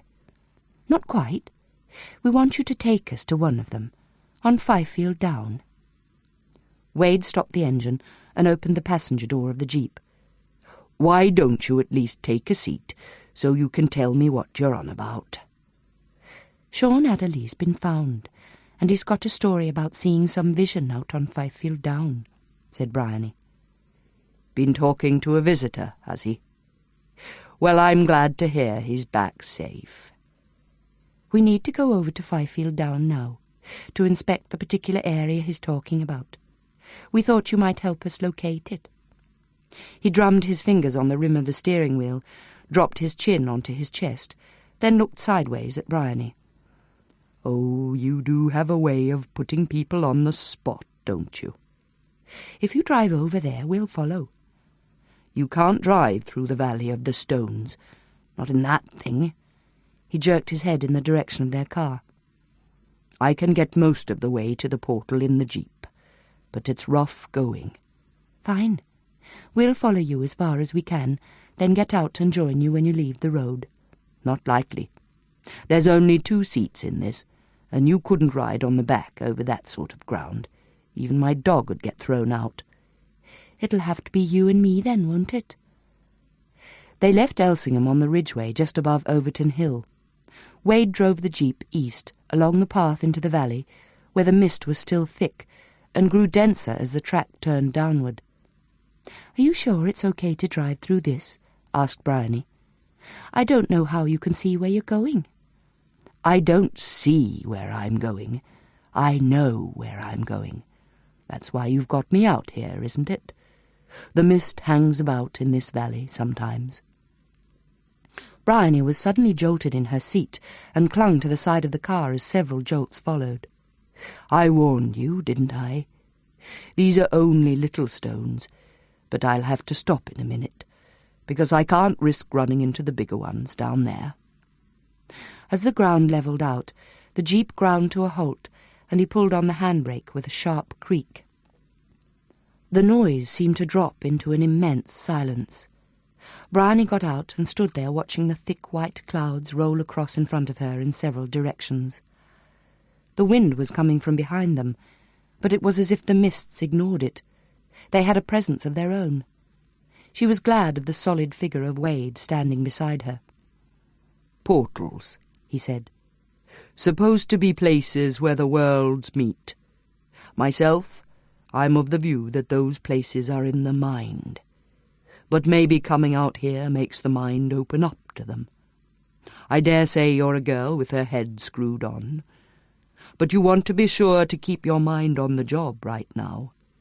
Don't go letting your imagination run away with you." "I'm trained not to do that."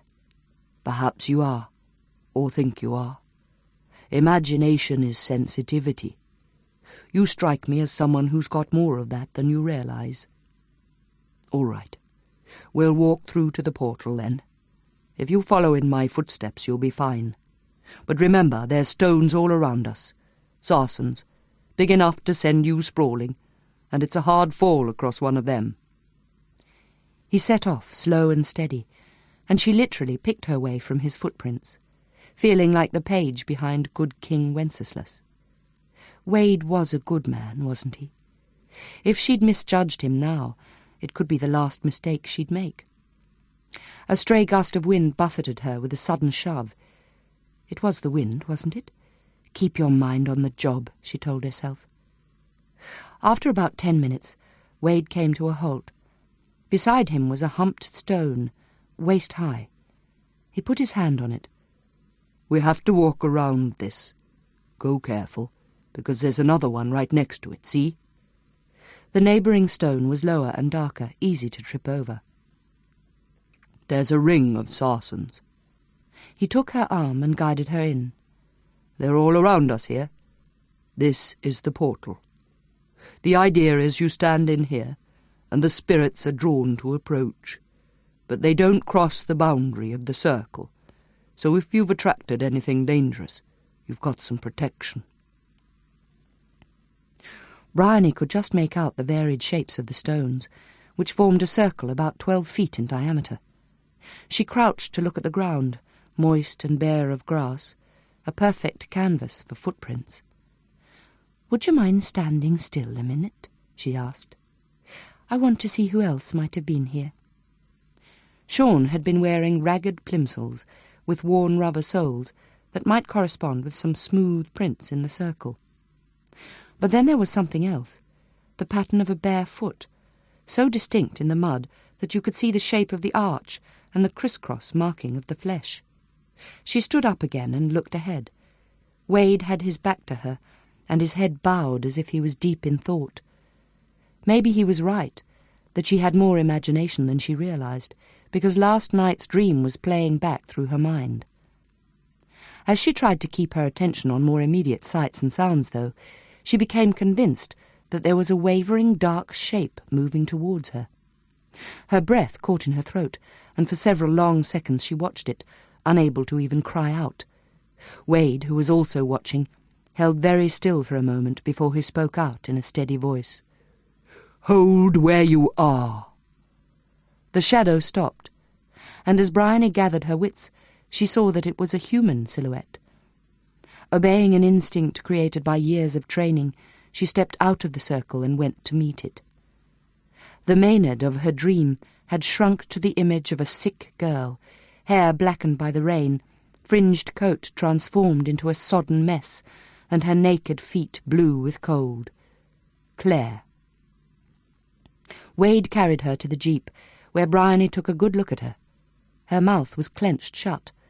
There was a purple tinge around her lips and under her eyes, and purple blotches down the left side of her face, which might have been bruising, but might also have been a symptom of her general condition.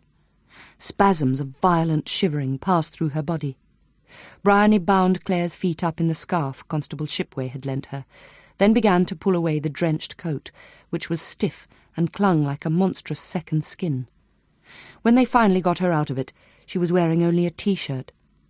"Hypothermia," said Bryony, pulling off her own coat and wrapping it round her. "We have to get her to a hospital." The three of them squashed in across the front seats of the jeep, with Bryony sitting on the handbrake, and they drove back to the Ridgeway in second gear. There they transferred Claire to the police vehicle.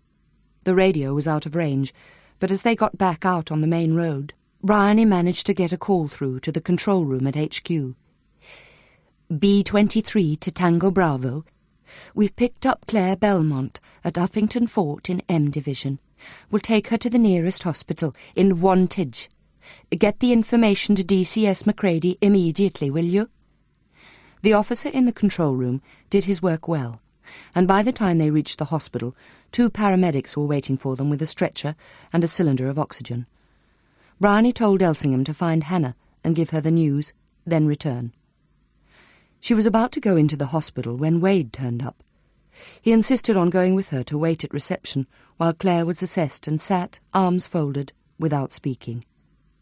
At last one of the doctors appeared, a woman about Bryony's age, who introduced herself as Dr. Sutton. "She's in better condition than we first thought. Her heart's strong and her breathing's getting back to normal, but she's still pretty confused.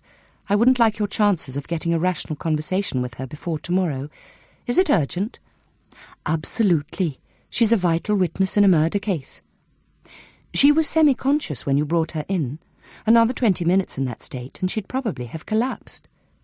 "Then we wouldn't even have found her," said Bryony, "because really she found us. She came wandering out of the mist. Looking like a drunkard, no doubt. People with hypothermia lose muscle control. Sometimes they wander around like zombies until they drop, because they haven't got the coordination to stop or sit down. Right now what she most needs is a few hours of good deep sleep, but I suppose you could have a short time with her first." How much easier would it be, Bryony thought, if the world were run by women like this? She'd been mentally preparing for an argument with a poker-faced man in a white coat who was used to thinking of police as second-class citizens. "Thanks," she said. "I'll just ask her a few questions." Wade got up. "I'll come in with you," he said. Bryony's first thought was to say no, but so far Wade had been solidly helpful. Maybe it actually was a good idea. Claire was sitting up in bed with a drip in her arm, and her hair scraped back rather too severely. But even like that she gave off a powerful aura. She did not seem to register their presence at all. Bryony sat by the bed and tried to get her attention. "Claire?" No response. "Claire, how are you feeling?" It was like speaking to a waxwork. Wade passed a hand in front of her eyes, but she didn't even blink. "As I thought," he said. "Now look at this." He held one finger up to the left of Claire's face. "You can hear my voice, Claire, and you can see my finger." He moved the finger slowly across to the right, then up, then down. This time the eyes followed. Keeping the finger in front of her, he spoke softly. "Hello, Claire. Where you been, then?" The lips moved slightly, as if about to form words. Bryony was going to say something again, but Wade signalled that she should wait.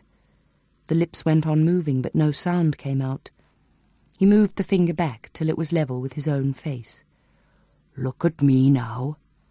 We found you in the Valley of Stones, at the portal.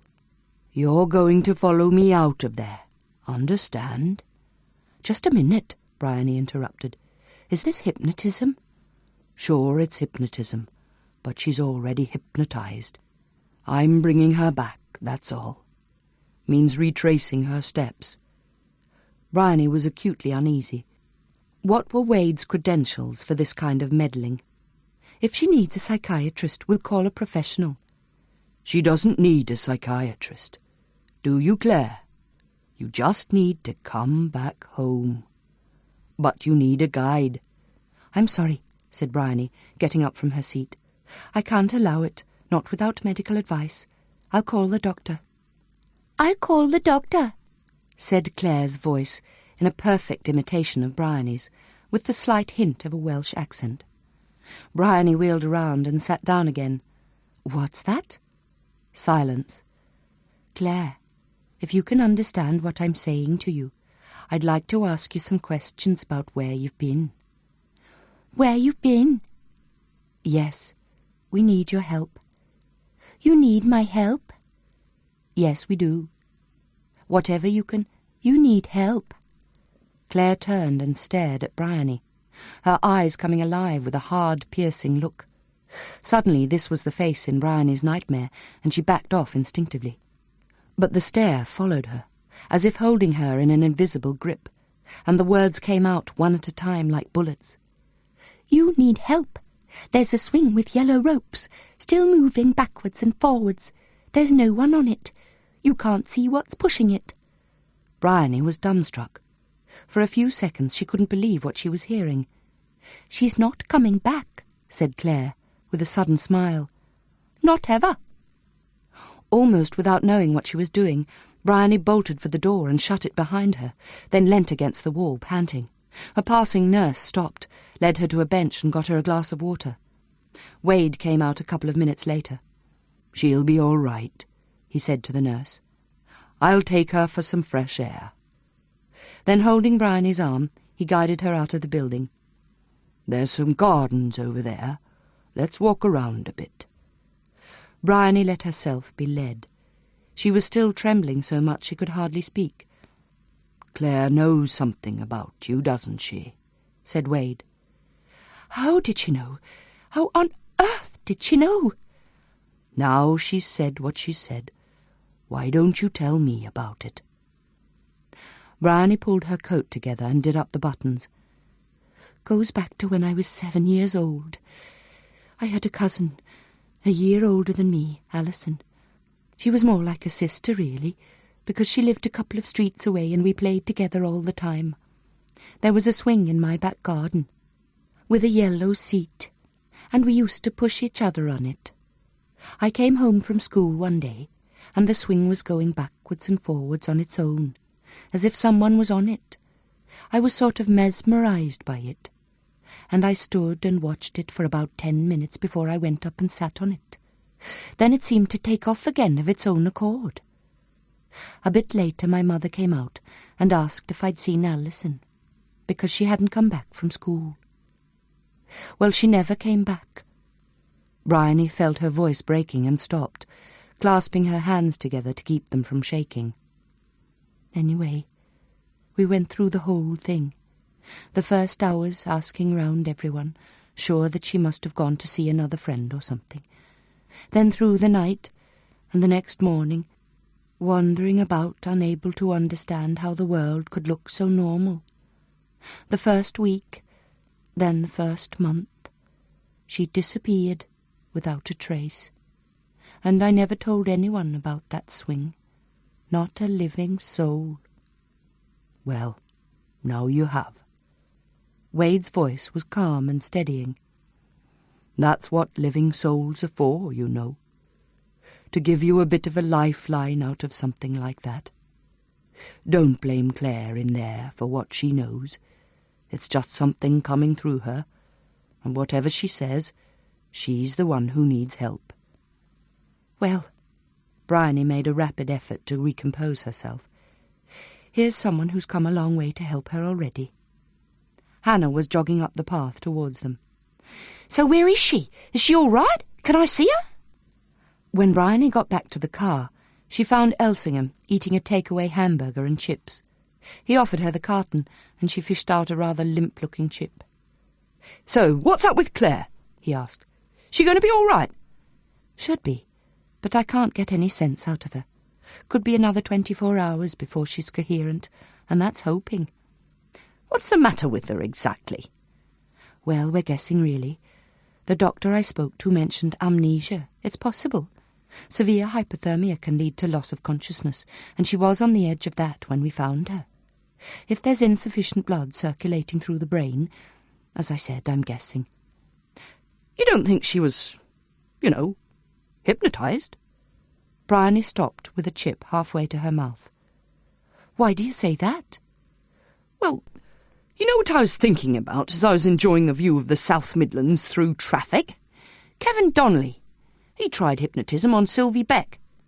And a lot of what we've found out so far fits the picture in that peculiar statement he made." "You might be right. When we get back to Oxford, we'll bring Donnelly in for a proper grilling. The hypnosis angle is definitely worth looking into. Wade thinks she's hypnotised. He wanted to bring her out of it, he said, but I stopped him. Anyway, Bryony felt the need to steer away from any further discussion of what had happened in the ward. We should get back to Reddleton." Almost as soon as they were on the road again, there was a radio call from Thames Valley headquarters. "B23, the search party has found something on Tower Hill, about a mile south of the crime site. Pavan's gone over there, but Macready's busy. He wants you to take a look." There was a minor road that crossed the ridgeway at Tower Hill, where 2 police cars were parked. A uniformed officer directed them to go up the track for 50 yards, then off to the right. There was still a veil of mist here, but it seemed to be clearing, and a small group of people soon came into view, clustered around an isolated tree. Bryony recognised several of the Druids from the Red Lion, though they'd dispensed with some of their trappings. Tom, the ovate, who she'd met in the pub, was among them. On the ground was a large piece of black cloth, and what looked like an animal skull with antlers. Pavan was examining it, while the photographer stood by. "The antlers don't belong," he said. "It's a horse's skull. They've been attached with wire rather cunningly to this wooden pole running through the centre. It's a bit unwieldy, but presumably designed so that it could be carried like this."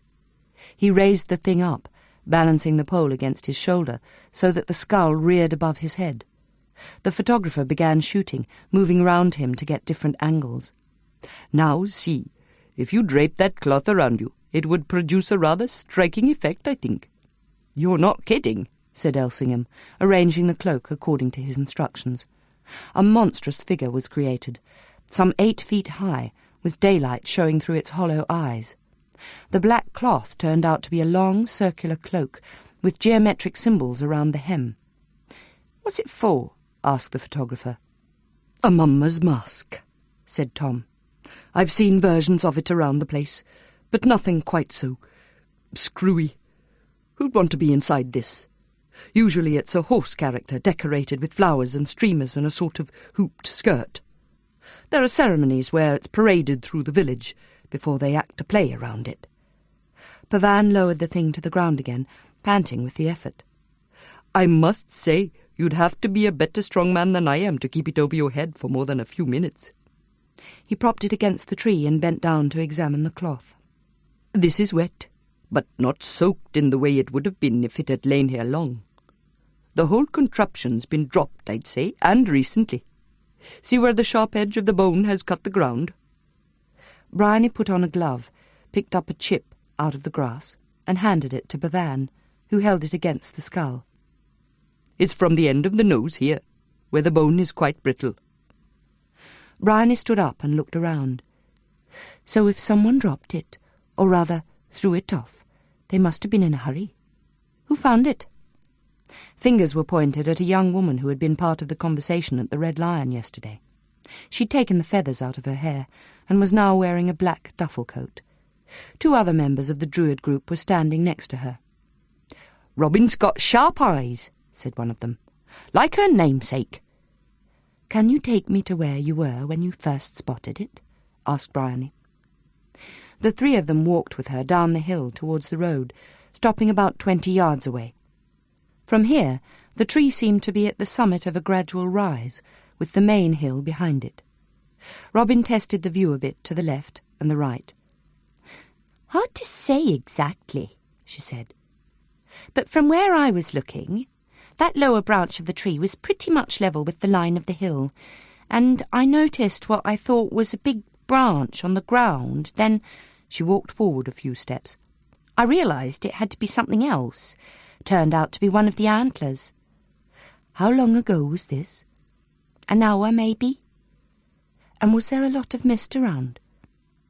"It was thicker than this," said one of her companions, "but not much." "And did any of you see anything else? You didn't see anyone round there?" Heads were shaken. "Stay there for a few minutes, would you?" she said.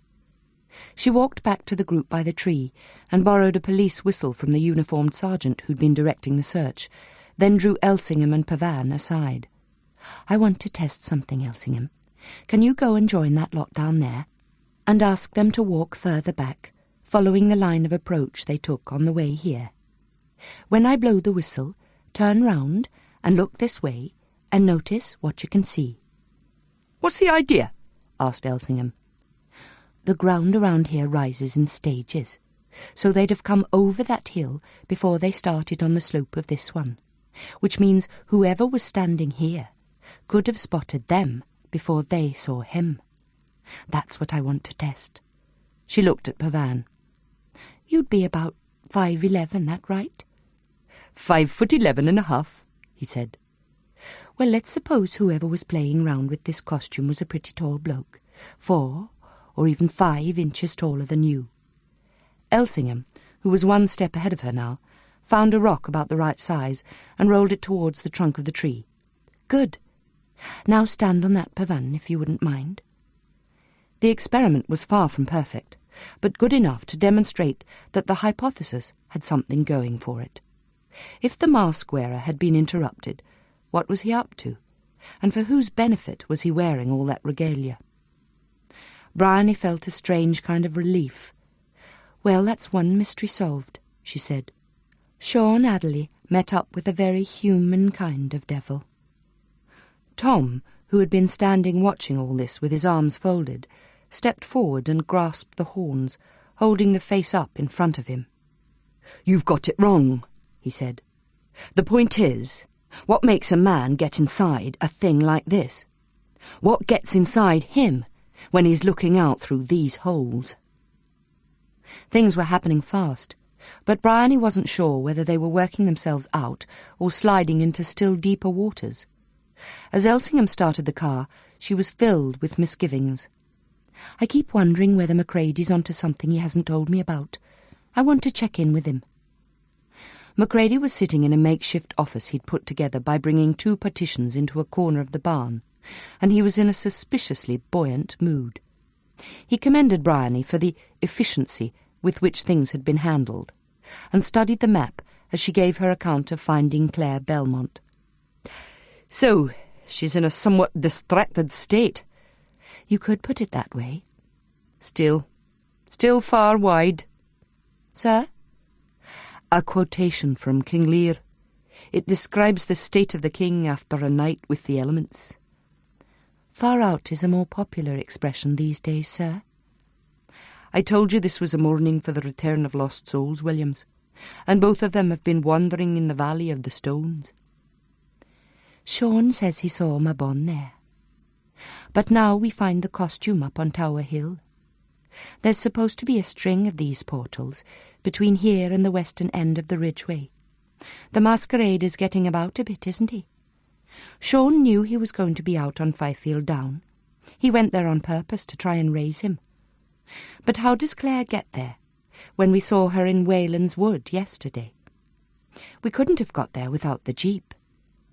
"Not entirely true." He swivelled the map round and pointed to the area. "It's a manageable walk from the village of Fifield, or from Smeaton to the north of it, or West Overton here to the south. The impression of remoteness is greatly exaggerated by the weather conditions, and no doubt the atmosphere of the place. But it's most unlikely that she would have gone the distance from Wayland Smithy on foot." "So she could have been with someone who had a car. She's in a very strange state. almost trance-like. Hypothermia, Williams. But there may be complications.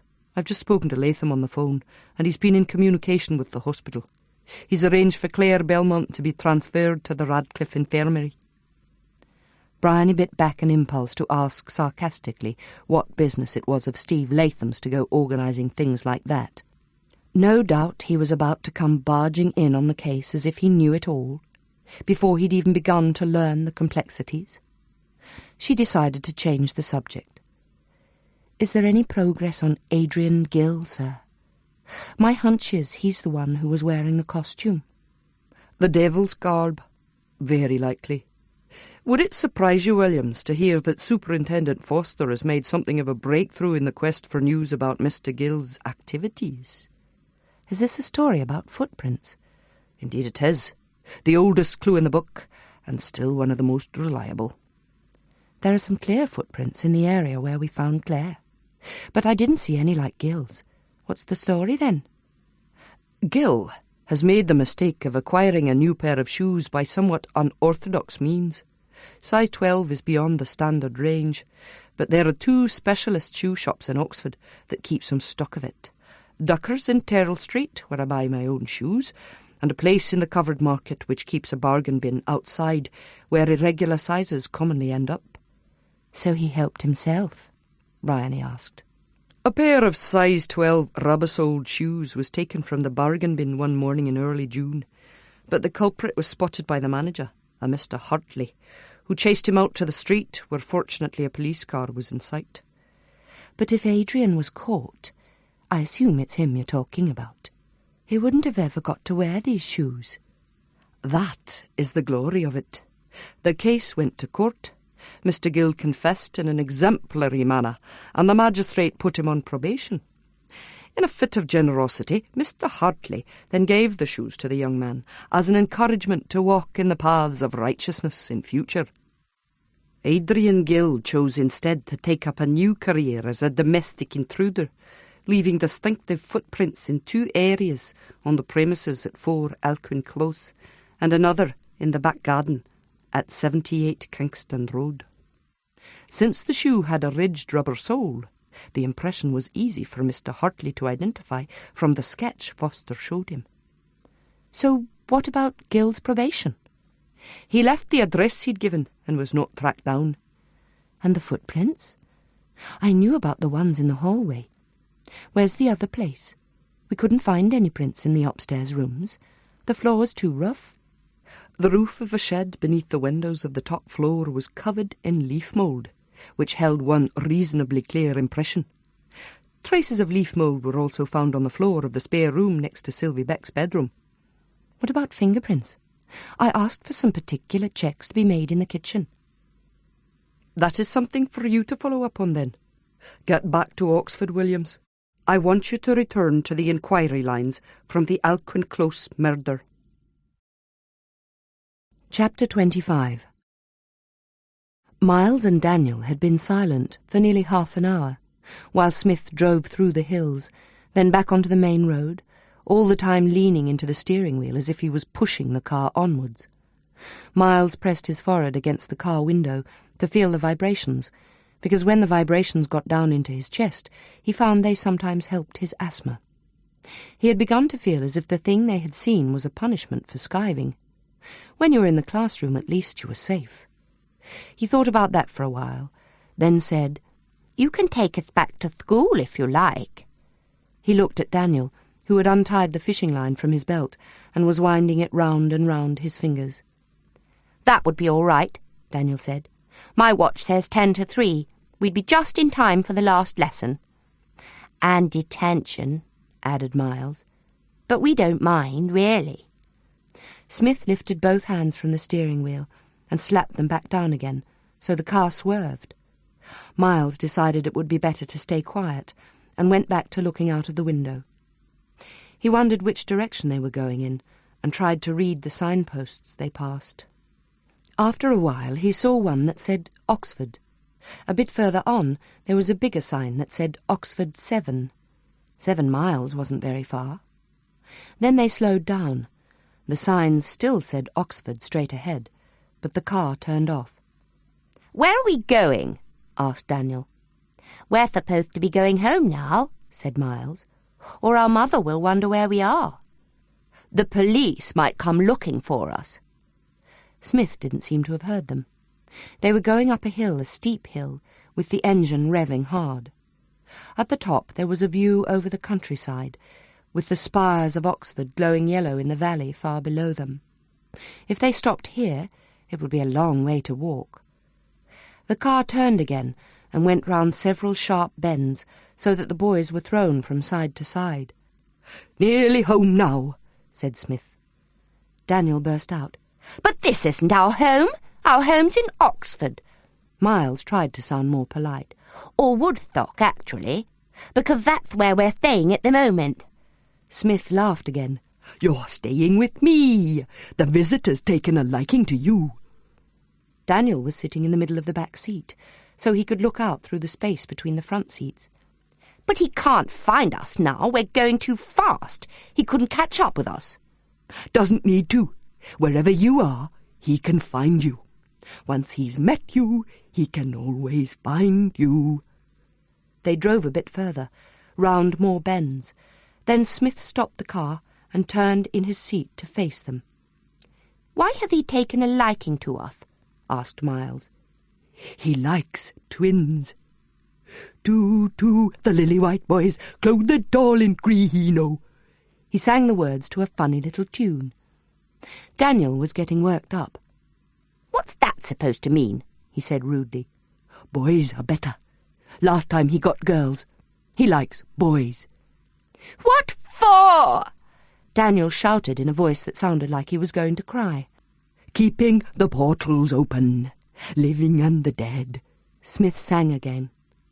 "Living and dead, blood and bone, bone in the head and blood in the stone." As he sang, he pushed his hands up through his hair and twisted it on top of his head, then wound something around it so it stayed there. Miles didn't like it, because now Smith looked like someone he'd seen before, and he didn't want to think about that. "Come on," Smith said, getting out and pulling the seat forward. Daniel was nearest, but he sat scowling with his arms folded. "No." Smith reached inside and grabbed him. Miles scrambled out when he saw him holding Daniel round the waist. Daniel was kicking and squawking and trying to punch him, but his arms and legs just flailed around in the air. Then Smith turned him upside down and raised him high over his head. "Shut up!" he bellowed. Miles could see he was about to smash Daniel on the ground, head first. He was fighting to get enough breath to speak. It's all right," he managed to say. "We'll do what you tell us. We will, really." "Do you know what sound a skull makes when you bust it? Funny, sort of hollow sound. Not like a boiled egg. A boiled egg's packed tight. Brains are looser." Smith turned Daniel over again and dropped him feet first, so he grazed his knees on the gravel as he fell. Miles helped him up and they clung to each other. "The lily-white boys," said Smith, grabbing each of them by an arm. "You don't know who I am, do you? You don't know Wayland Smith, do you? But Wayland Smith knows them all. He knows them all by name, all the demons you can call. No guessing, he knows their names, because that's what he most wants to know. And when he calls them, they come right on through." As he talked, he was dragging them to the door of a big old house. He opened it and pushed them inside, letting go of their arms and grabbing them from the back by their collars. "Up," he ordered. There was a wide staircase in front of them, and he half pushed, half pulled them up the stairs, then down a passageway with doors all the way along. He opened one of these and gave the boys a shove so that they almost fell inside. The door closed after them, and there was the sound of a key in the lock. Hannah's car was sitting in the driveway of the Canterbury Road house when they arrived. The traffic had been bad on the ring road, and Bryony was feeling wound up enough. She groaned. "Oh, no, don't say I have to deal with her again already. Think of something to draw her off, would you? At least for now." "No worries," said Elsingham calmly. "If you've got no worries, Elsingham, it's about time you shared a few more of mine." "No, you don't get it, Inspector. No worries is Australian for fine, yes, I'll do it. I've been picking up the lingo. If there's nothing to worry about, you say, she'll be right. She's always bloody right. That's what worries me, said Bryony, opening the door. But there was no avoiding Hannah. She was sitting on a bench in the hallway. What took you so long, Bryony? I have to talk to you about Claire. Bryony sat beside her. So? I've been with her in the Radcliffe for an hour. She's wide awake now, but she's acting like the Witch of Endor. What's up with her? It may take a while to find out. Has she told you anything about what she's been through? A load of guff about Andromeda in the sky. Nothing that makes any sense. She talks like she's auditioning for something. Have you known her behave like that before? Absolutely not. She can put it on, you know, play the princess and all that at a party, but she's always got a sense of humour about it. I don't like the way she's acting now. Give her a chance. She's in pretty bad shape, and we don't know what might have happened to her. Well, that's your department, isn't it? So I thought I'd come and check in with you. Look, Hannah, we've all been through the ringer on this. Why don't you go home now? I'll call you tomorrow so we can go and see her together. For once, Hannah gave in. She peeled herself off the bench with an exaggerated slowness and fixed Bryony with the narrow-eyed look. You do that, Miss Detective. Or tell you what, I've got a better idea. I'll go and see Claire first thing tomorrow, and I'll meet you there. Fair enough. I'll be there if I can. Bryony walked through to the incident room and came face to face with Steve Latham. He was wearing a green corduroy suit and a new short haircut that made his face look oddly naked to someone used to looking at it through a thicket of unruly hair. He seemed genuinely pleased to see her, patting her shoulder warmly as he said hello. Bryony tried to return the greeting in the same spirit and suggested a cup of coffee. She led him into the kitchen. So, how's things? She asked as she spooned out the Nescafé. Things is good. There's a great deal of interest in the application of clinical psychology to our line of business. Turns out to be looking like the right career decision, this PhD. So, you're definitely planning to return to CID? Definitely. Macready says he can use me at Thames Valley as a specialist. The call of the wild still has its pull, see? He smiled, with a bit too much charm. Can't resist an invitation to go back in the jungle when there's a predator around. And it sounds like you've got a real mess on your hands with this one. Was that a jibe? Bryony was determined not to bite. She remembered something her friend Jimmy had said at Vine Street Station. Bryony Williams and Steve Latham were going to get off on the wrong foot every time on every case, but that was how you could be sure they'd end up on the right one. Still, she couldn't resist throwing out a challenge. I'm told you arranged to have Claire Belmont moved to the Radcliffe. How's that? Steve was pulling out the inevitable cigarette packet. I got some inside info from the medical staff at Wantage. Got a friend there, Gina Sutton. She finished her postgrad work last year, but we did some research together. So what did she tell you? Do you want the technical version? Try me. It's possible Claire Belmont has some mild brain injury. There's bruising on the left side of her head. It's not severe, and although they can't find any signs of deeper damage, internal injury isn't out of the question. She scored 15 on the Glasgow trauma scale, which is marginal, but her behaviour's giving rise to concern. Gina thought she might be showing signs of prosopagnosia, inability to recognise faces. It's been seen before in patients with hypothermia. At the Radcliffe we can get specialist assessment. We? Yes. I've got a friend at the Radcliffe too. He's short-circuiting all the bureaucracy we'd normally have to go through to get an interview with the patient so soon after admission. We're due there in half an hour. Looks like you made some useful friends in Bristol. Look, Steve, there's rather a lot of background to pick up on where Claire's concerned, and there isn't time to fill you in right now. My plan is to leave the interview approach for a while and just talk to her with her friend Hannah present. Those two have a strong trust. That seems to be the best approach given the circumstances. Circumstances being? Among other things, I'm exploring the possibility that she's been hypnotised. He shook out a cigarette, tapped it on the edge of the sink, lit it, inhaled, and let out a prolonged stream of curling smoke. Let's unscramble this a bit, shall we? First, I don't need background, not to start with. I'm approaching this from a clinical perspective. We go by clinical tests and behavioural signs, gestures, body language, eye movement, that kind of thing. Second, Hannah's not a good idea. I've met her. She's too pushy. Third, this hypnotism theory. It's almost certainly mistaken. Hypnotism resulting in prolonged behavioural modification is rare. Lastly, I've got Macready's authority for calling the shots on this interview. Bryony wrestled with a momentary impulse to protest, but managed to swallow it. After what had happened this morning, it wasn't a bad idea to have someone act as a buffer between her and Claire, so she could sit back and make some observations of her own. It was just after 5:30 when they got to the Radcliffe. Claire was walking aimlessly up the middle of a large public ward, wearing a white hospital gown and with her hair still tied back in a ponytail. She looked a bit lost, a bit aimless and rather drained. "We can't talk to her in here," Bryony said to the ward sister. "Is there somewhere a bit more private?" "I suppose you could go into the bereavement room," said the sister. "No one's using it at the moment. But no more than 20 minutes, mind. That's what her doctor says." The bereavement room was actually rather pleasant, with large windows and an arrangement of small armchairs covered in muted green fabric. There was even a vase of flowers on the coffee table in the centre.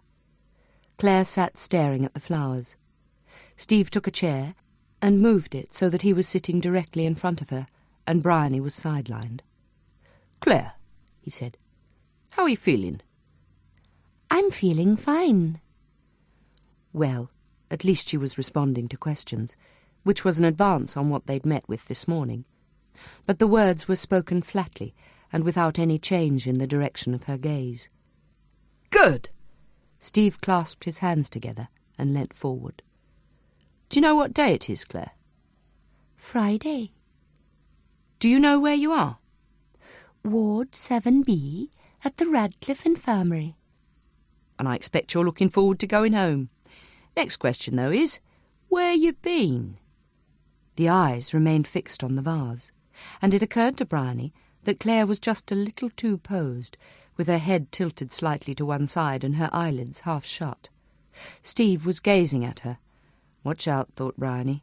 "She'll bite you in a minute." "Where have you been, Claire?" "Wantage Hospital." "And before that?" "Up on the white horse. I was on its back." The words came unevenly, and were mouthed as if she was unfamiliar with their pronunciation. Steve met Bryony's eye for a second before continuing. "Who were you with?" "Jed." "Jed who?" "Jed." "Anyone else?" "Anyone else?" repeated Claire, with the look of a vixen. Steve persisted. "I'm asking if there was anyone else around." "Voices." "You heard voices? What kinds of voices? What were they saying?" There was a long, effortful intake of breath. "Lighting fools the way to dusty death." And now Steve was treated to the ruthless stare that Bryony had experienced a few hours ago. He sat back, without breaking eye contact. "They were quoting Macbeth, were they, these voices?" "Show his eyes and quit my sight. Let the earth hide him." Nothing in her face or voice gave any expression to this statement. "You were up on the White Horse Hill," Steve prompted. "You saw something, did you?" "The horse in the sky. Stars. Starlight." Claire was staring at the flowers again. They waited for her to continue. "It's coming, but she can't move." Steve drew his chair closer and spoke quietly.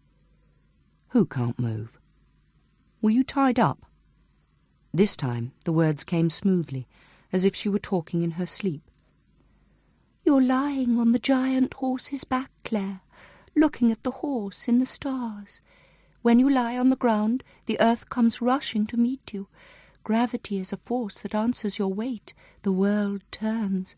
One age wrenches its birth from another, and from the bloody space between them the powers rise up. Are you afraid to know them? Your arms are spread out, so you're like Andromeda." chained by her wrists and ankles, waiting for the beast that has smelt your fear. You strain against the bonds like her. Now she knows for the first time just how alive she is. Fear tells her. Her breasts are bared to the monster's tusks. She looks in the eye of fate. The last words were a quiet murmur, as if she were reciting something from memory. Andromeda? What's she afraid of? Asked Steve.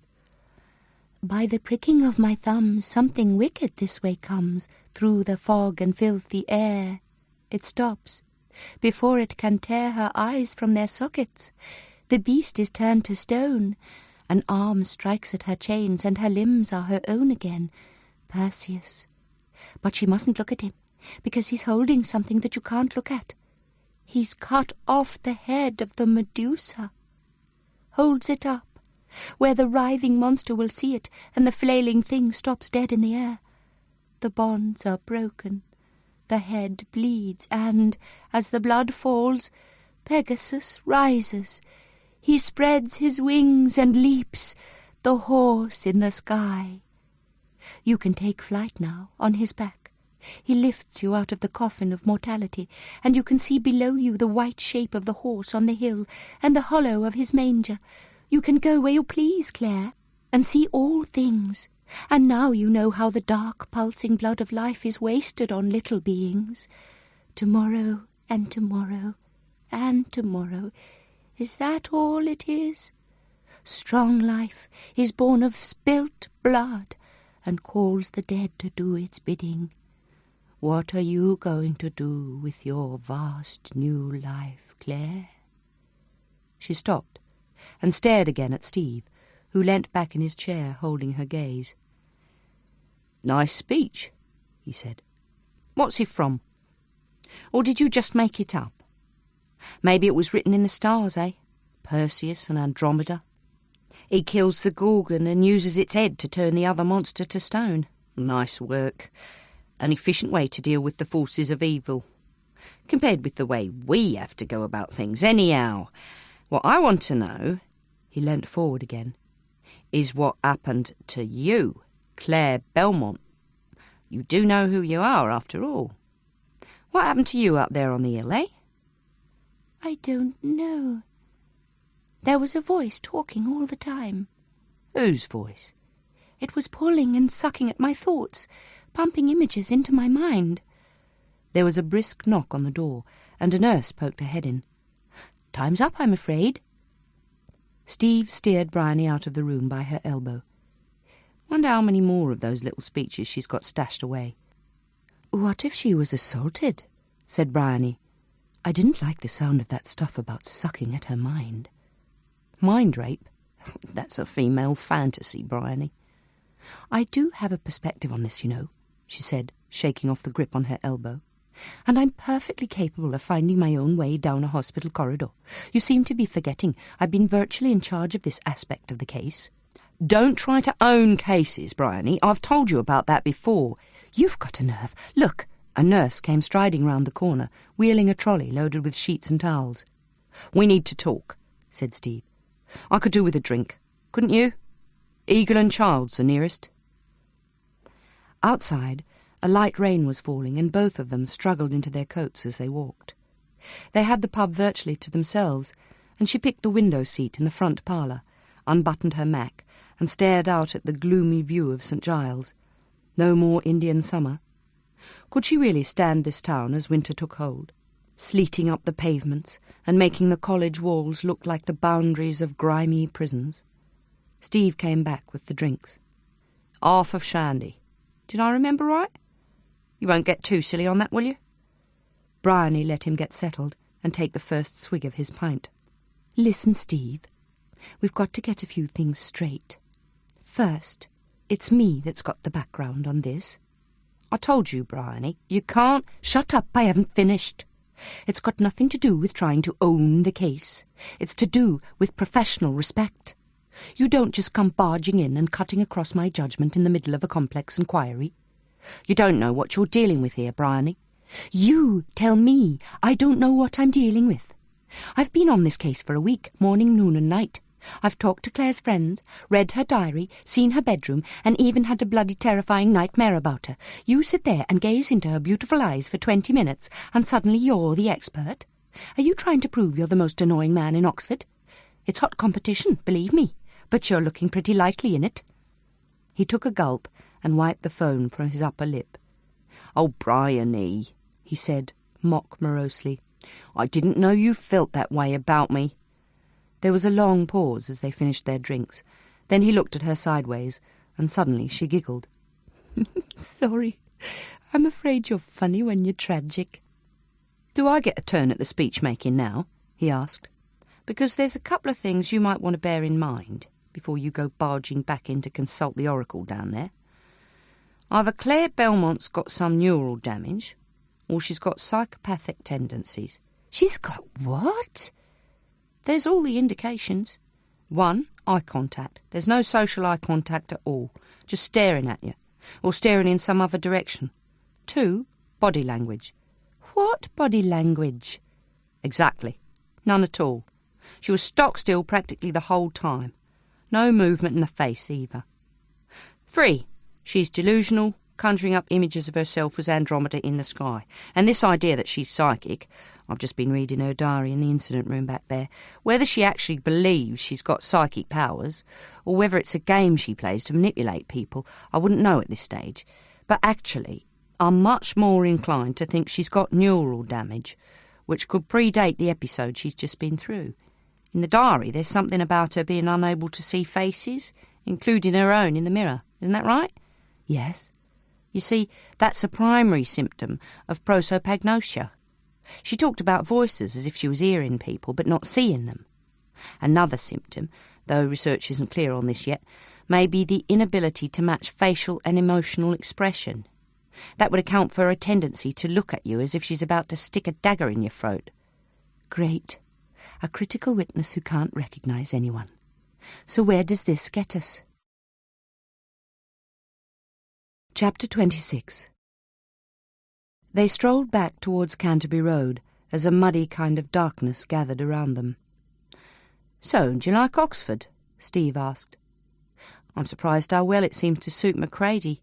I thought he'd miss his old hunting ground, you know, and his hand-picked team. But he seems to be thriving." "I'm not so sure about Oxford.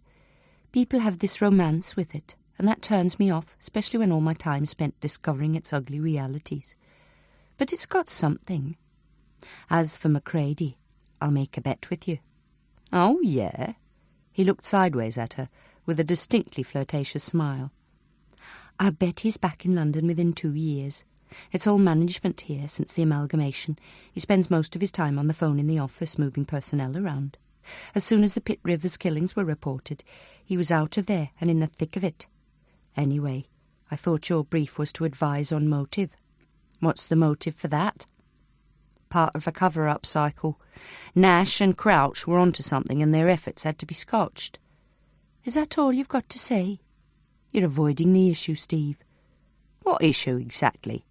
"All the issues, a whole pack of them.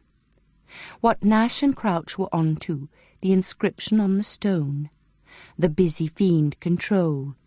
Macready's followed that connection. It belongs to the story of Saul raising demons." Yeah, all that. Stoning to death, very biblical. Did you know Nash and Crouch were meeting to study a book about raising demons? Crouch took it out of the Ashmolean Library. A rare book, John Dee, the Book of Enoch. Was never actually printed, but Crouch located a handwritten copy. "Why didn't you tell me about this?" Instead of answering, Steve fished out his nearly empty cigarette pack and started probing it. Bryony lost her temper. "Leave off the bloody fags for a minute, will you? You've been withholding vital information from me." Nothing vital about it, in my view. Crouch was an antiquarian. Overactive curiosity's a professional trait. He couldn't resist following up some leads of his own, and he drew Nash into the game. That's my best guess. I doubt the book had any special relevance, but the curious are a nuisance to anyone with things to hide. Crap! As for the stoning, I'd say this has more to do with control than with fiends and demons. It's a paradox, an act of chaotic fury. But its purpose is to send the message that this guy has total control, He knows who's doing what when, and he can get at them. Steve, that was the most extreme act. There must have been some more direct reason for it.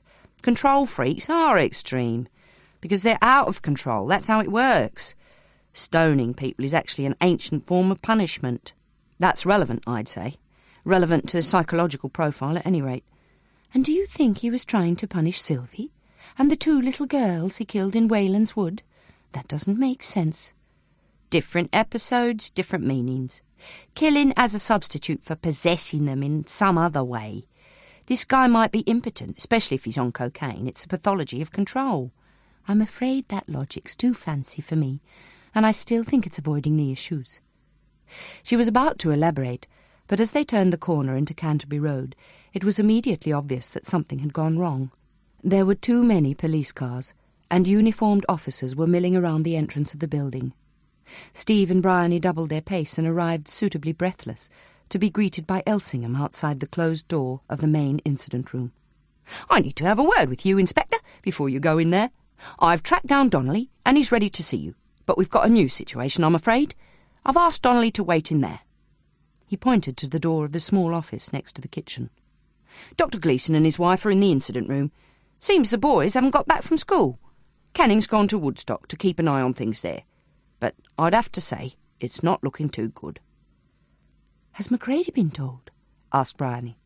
"He's on his way. Left immediately we reported it." "This is Detective Chief Inspector Latham, by the way," she said. "He's here on Macready's instructions." Steve led the way into the incident room and introduced himself to the Gleesons, who sat at either end of the main table, with D.C. Westcott between them. Gleeson was properly dressed for once, at least by his standards, in jeans and a tweed jacket, with his shoes laced and his hair combed behind his ears. Everything else about him, though, signalled acute distress. His jaw was pushed forward with such rigidity that he was almost unable to speak. "My wife rang an hour ago. The boys were supposed to be on the 5 o'clock bus, because Daniel had a detention that was going to keep them back at school. She went to the bus stop at 5:45 to meet them, but they weren't on the bus at all, so I rang the school caretaker, who managed to get me on to the headmaster to check the class roll. Miles and Daniel weren't at school all day." "We've confirmed that after their interview with Sergeant Canning this morning, they left Woodstock on the 10 o'clock bus," said Elsingham. "The driver remembers them getting off at South Parade." "They like going to one of the shops there," said Angela Gleeson. "They call it the Tuck Shop. It seems they spent their pocket money on chocolates and fishing line." "Fishing line?" echoed Gleeson. "They've never been fishing in their lives. Then, the worst of it is, they tried to go home, and I was there all the time. They must have been coming to see me." Angela Gleeson was tight-lipped. "They were missing the dog," she said.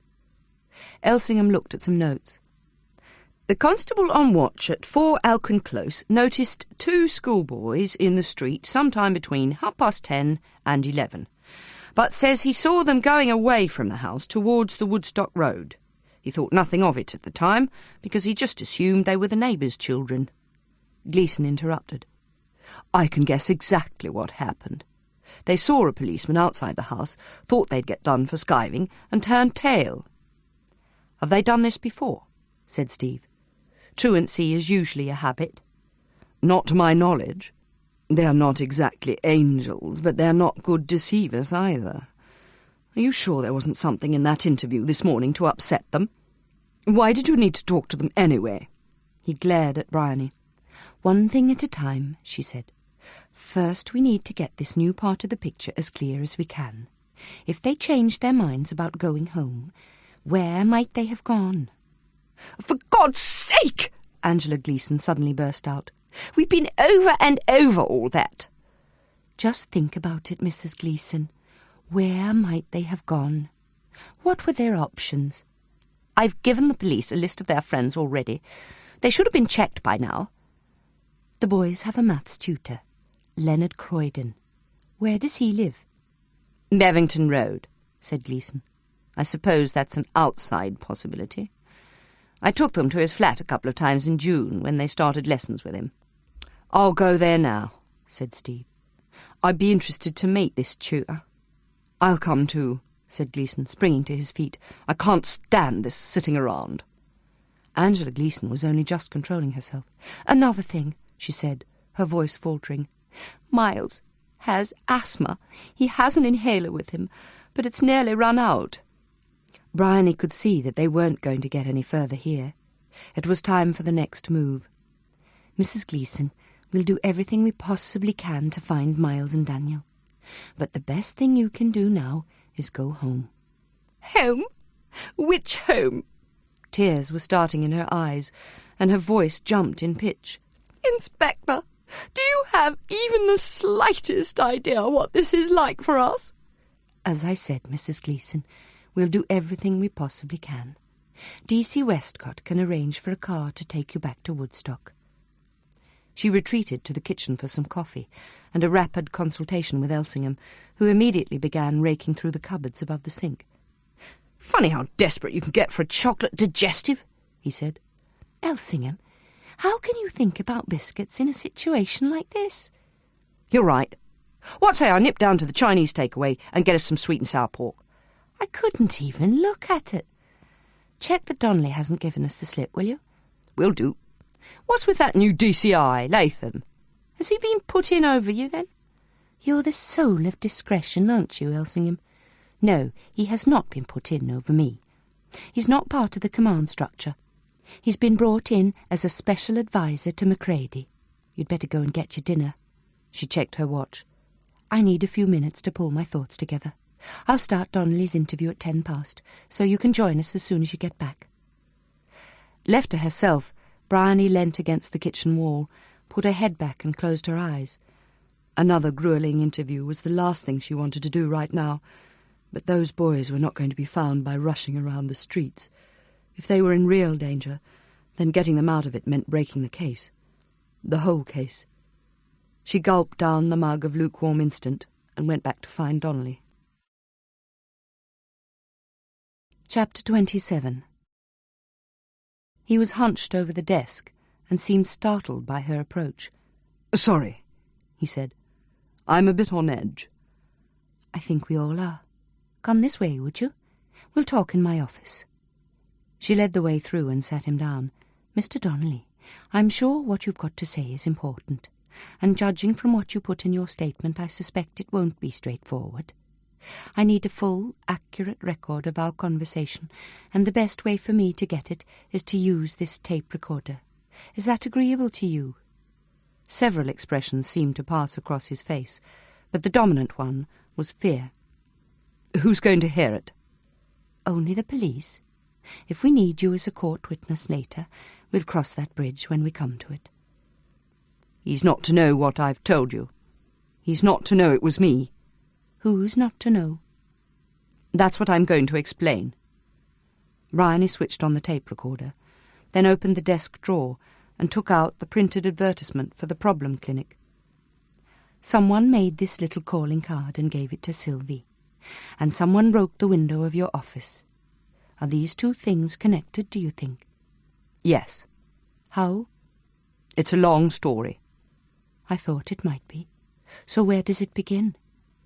I came up to Oxford 12 years ago to read PPE. PPE? Philosophy, Politics and Economics. And that was in 1962? Yes. After the first couple of terms, I got a warning from my tutor. He didn't think I was up to it. I couldn't hack the economics, see? And I wasn't all that interested in politics. What I really wanted to do was philosophy, but not the kind of philosophy I was being taught. I was interested in the ideas of a man called Giordano Bruno, a Renaissance thinker who created a whole cosmological system for the workings of the human mind. He was a Copernican and ended up being burnt at the stake. He was inspiring to me. I read everything he wrote, and then all the works that influenced him. I was reading in Duke Humphrey's library one morning, and when I left to go for lunch, someone followed me out. It was a middle-aged man I'd seen in there a few times. Actually, I'd taken some notice of him because he didn't look like a don. He was big and robust, carried himself well. Didn't even wear glasses. Anyway, he asked me to have lunch with him at the White Horse. Said he thought we had interests in common. That lunch went on for 2 hours. After the pub closed, we walked in the parks. I told him a bit about my interest in Bruno, then started to unload all my worries about my degree, and he said he could help. First of all, he talked about Bruno's memory system, which I'd read about but didn't really understand. He said he'd teach me how to use it, because once I'd got the hang of it, I'd be able to learn anything at all, easily and quickly. What was this man's name? He told me to call him Finch, like the bird, he said. I had a dream that night that a bird was flying along the pavement in the high. Then it flew in the door of the Magdalen College tower, and I followed it. I climbed to the top and saw it sitting on the edge. Then it took off. I climbed up after it and took off as well. I flew over the city. It was absolutely exhilarating. Bryony was anxious to avoid too many elaborations. You said he was going to teach you? Yes, this memory system. It was based on Bruno's ideas, but it was really something Finch had developed himself from a whole range of sources, some of them quite recent. I started going to his house once a week for tutorials, and my college tutor couldn't believe the improvement. I got pretty full of myself, I can tell you. I began to think I could do 3 degrees at once and get a first in all of them. When I suggested that to Finch, he just smiled and said, "Of course, but why make yourself conspicuous? That could become an inconvenience." So why wasn't this taught to every student in Oxford? I asked. Why learn in tedious bits and pieces when you could be developing a whole universe of understanding? And he said, "Is that what you most want to know?" It was a way he had of teasing you, to counter any question you asked.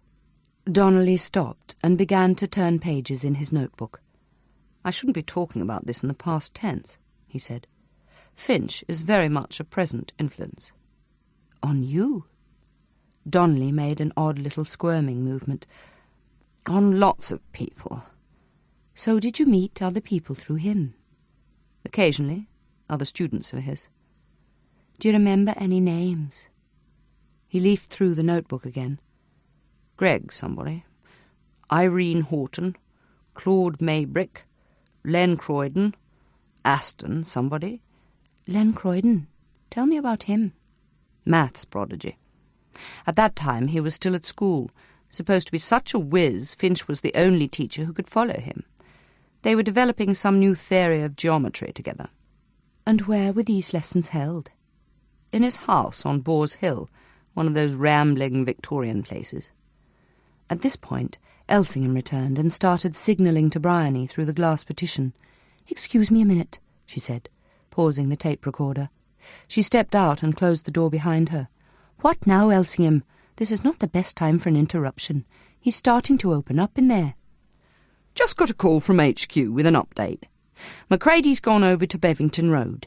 Croydon's landlord saw 2 schoolboys outside the house sometime between 10:30 and 11 this morning. He knocked on the window when he saw one of the boys raking up the gravel, and they took off. And he says he hasn't seen Croydon for a couple of days." "Great. We should have had our eye on him. He's mixed up in this, after all, and we let him fall through the net." "How do you know he's mixed up in it? The kids might have just decided to pay him a visit."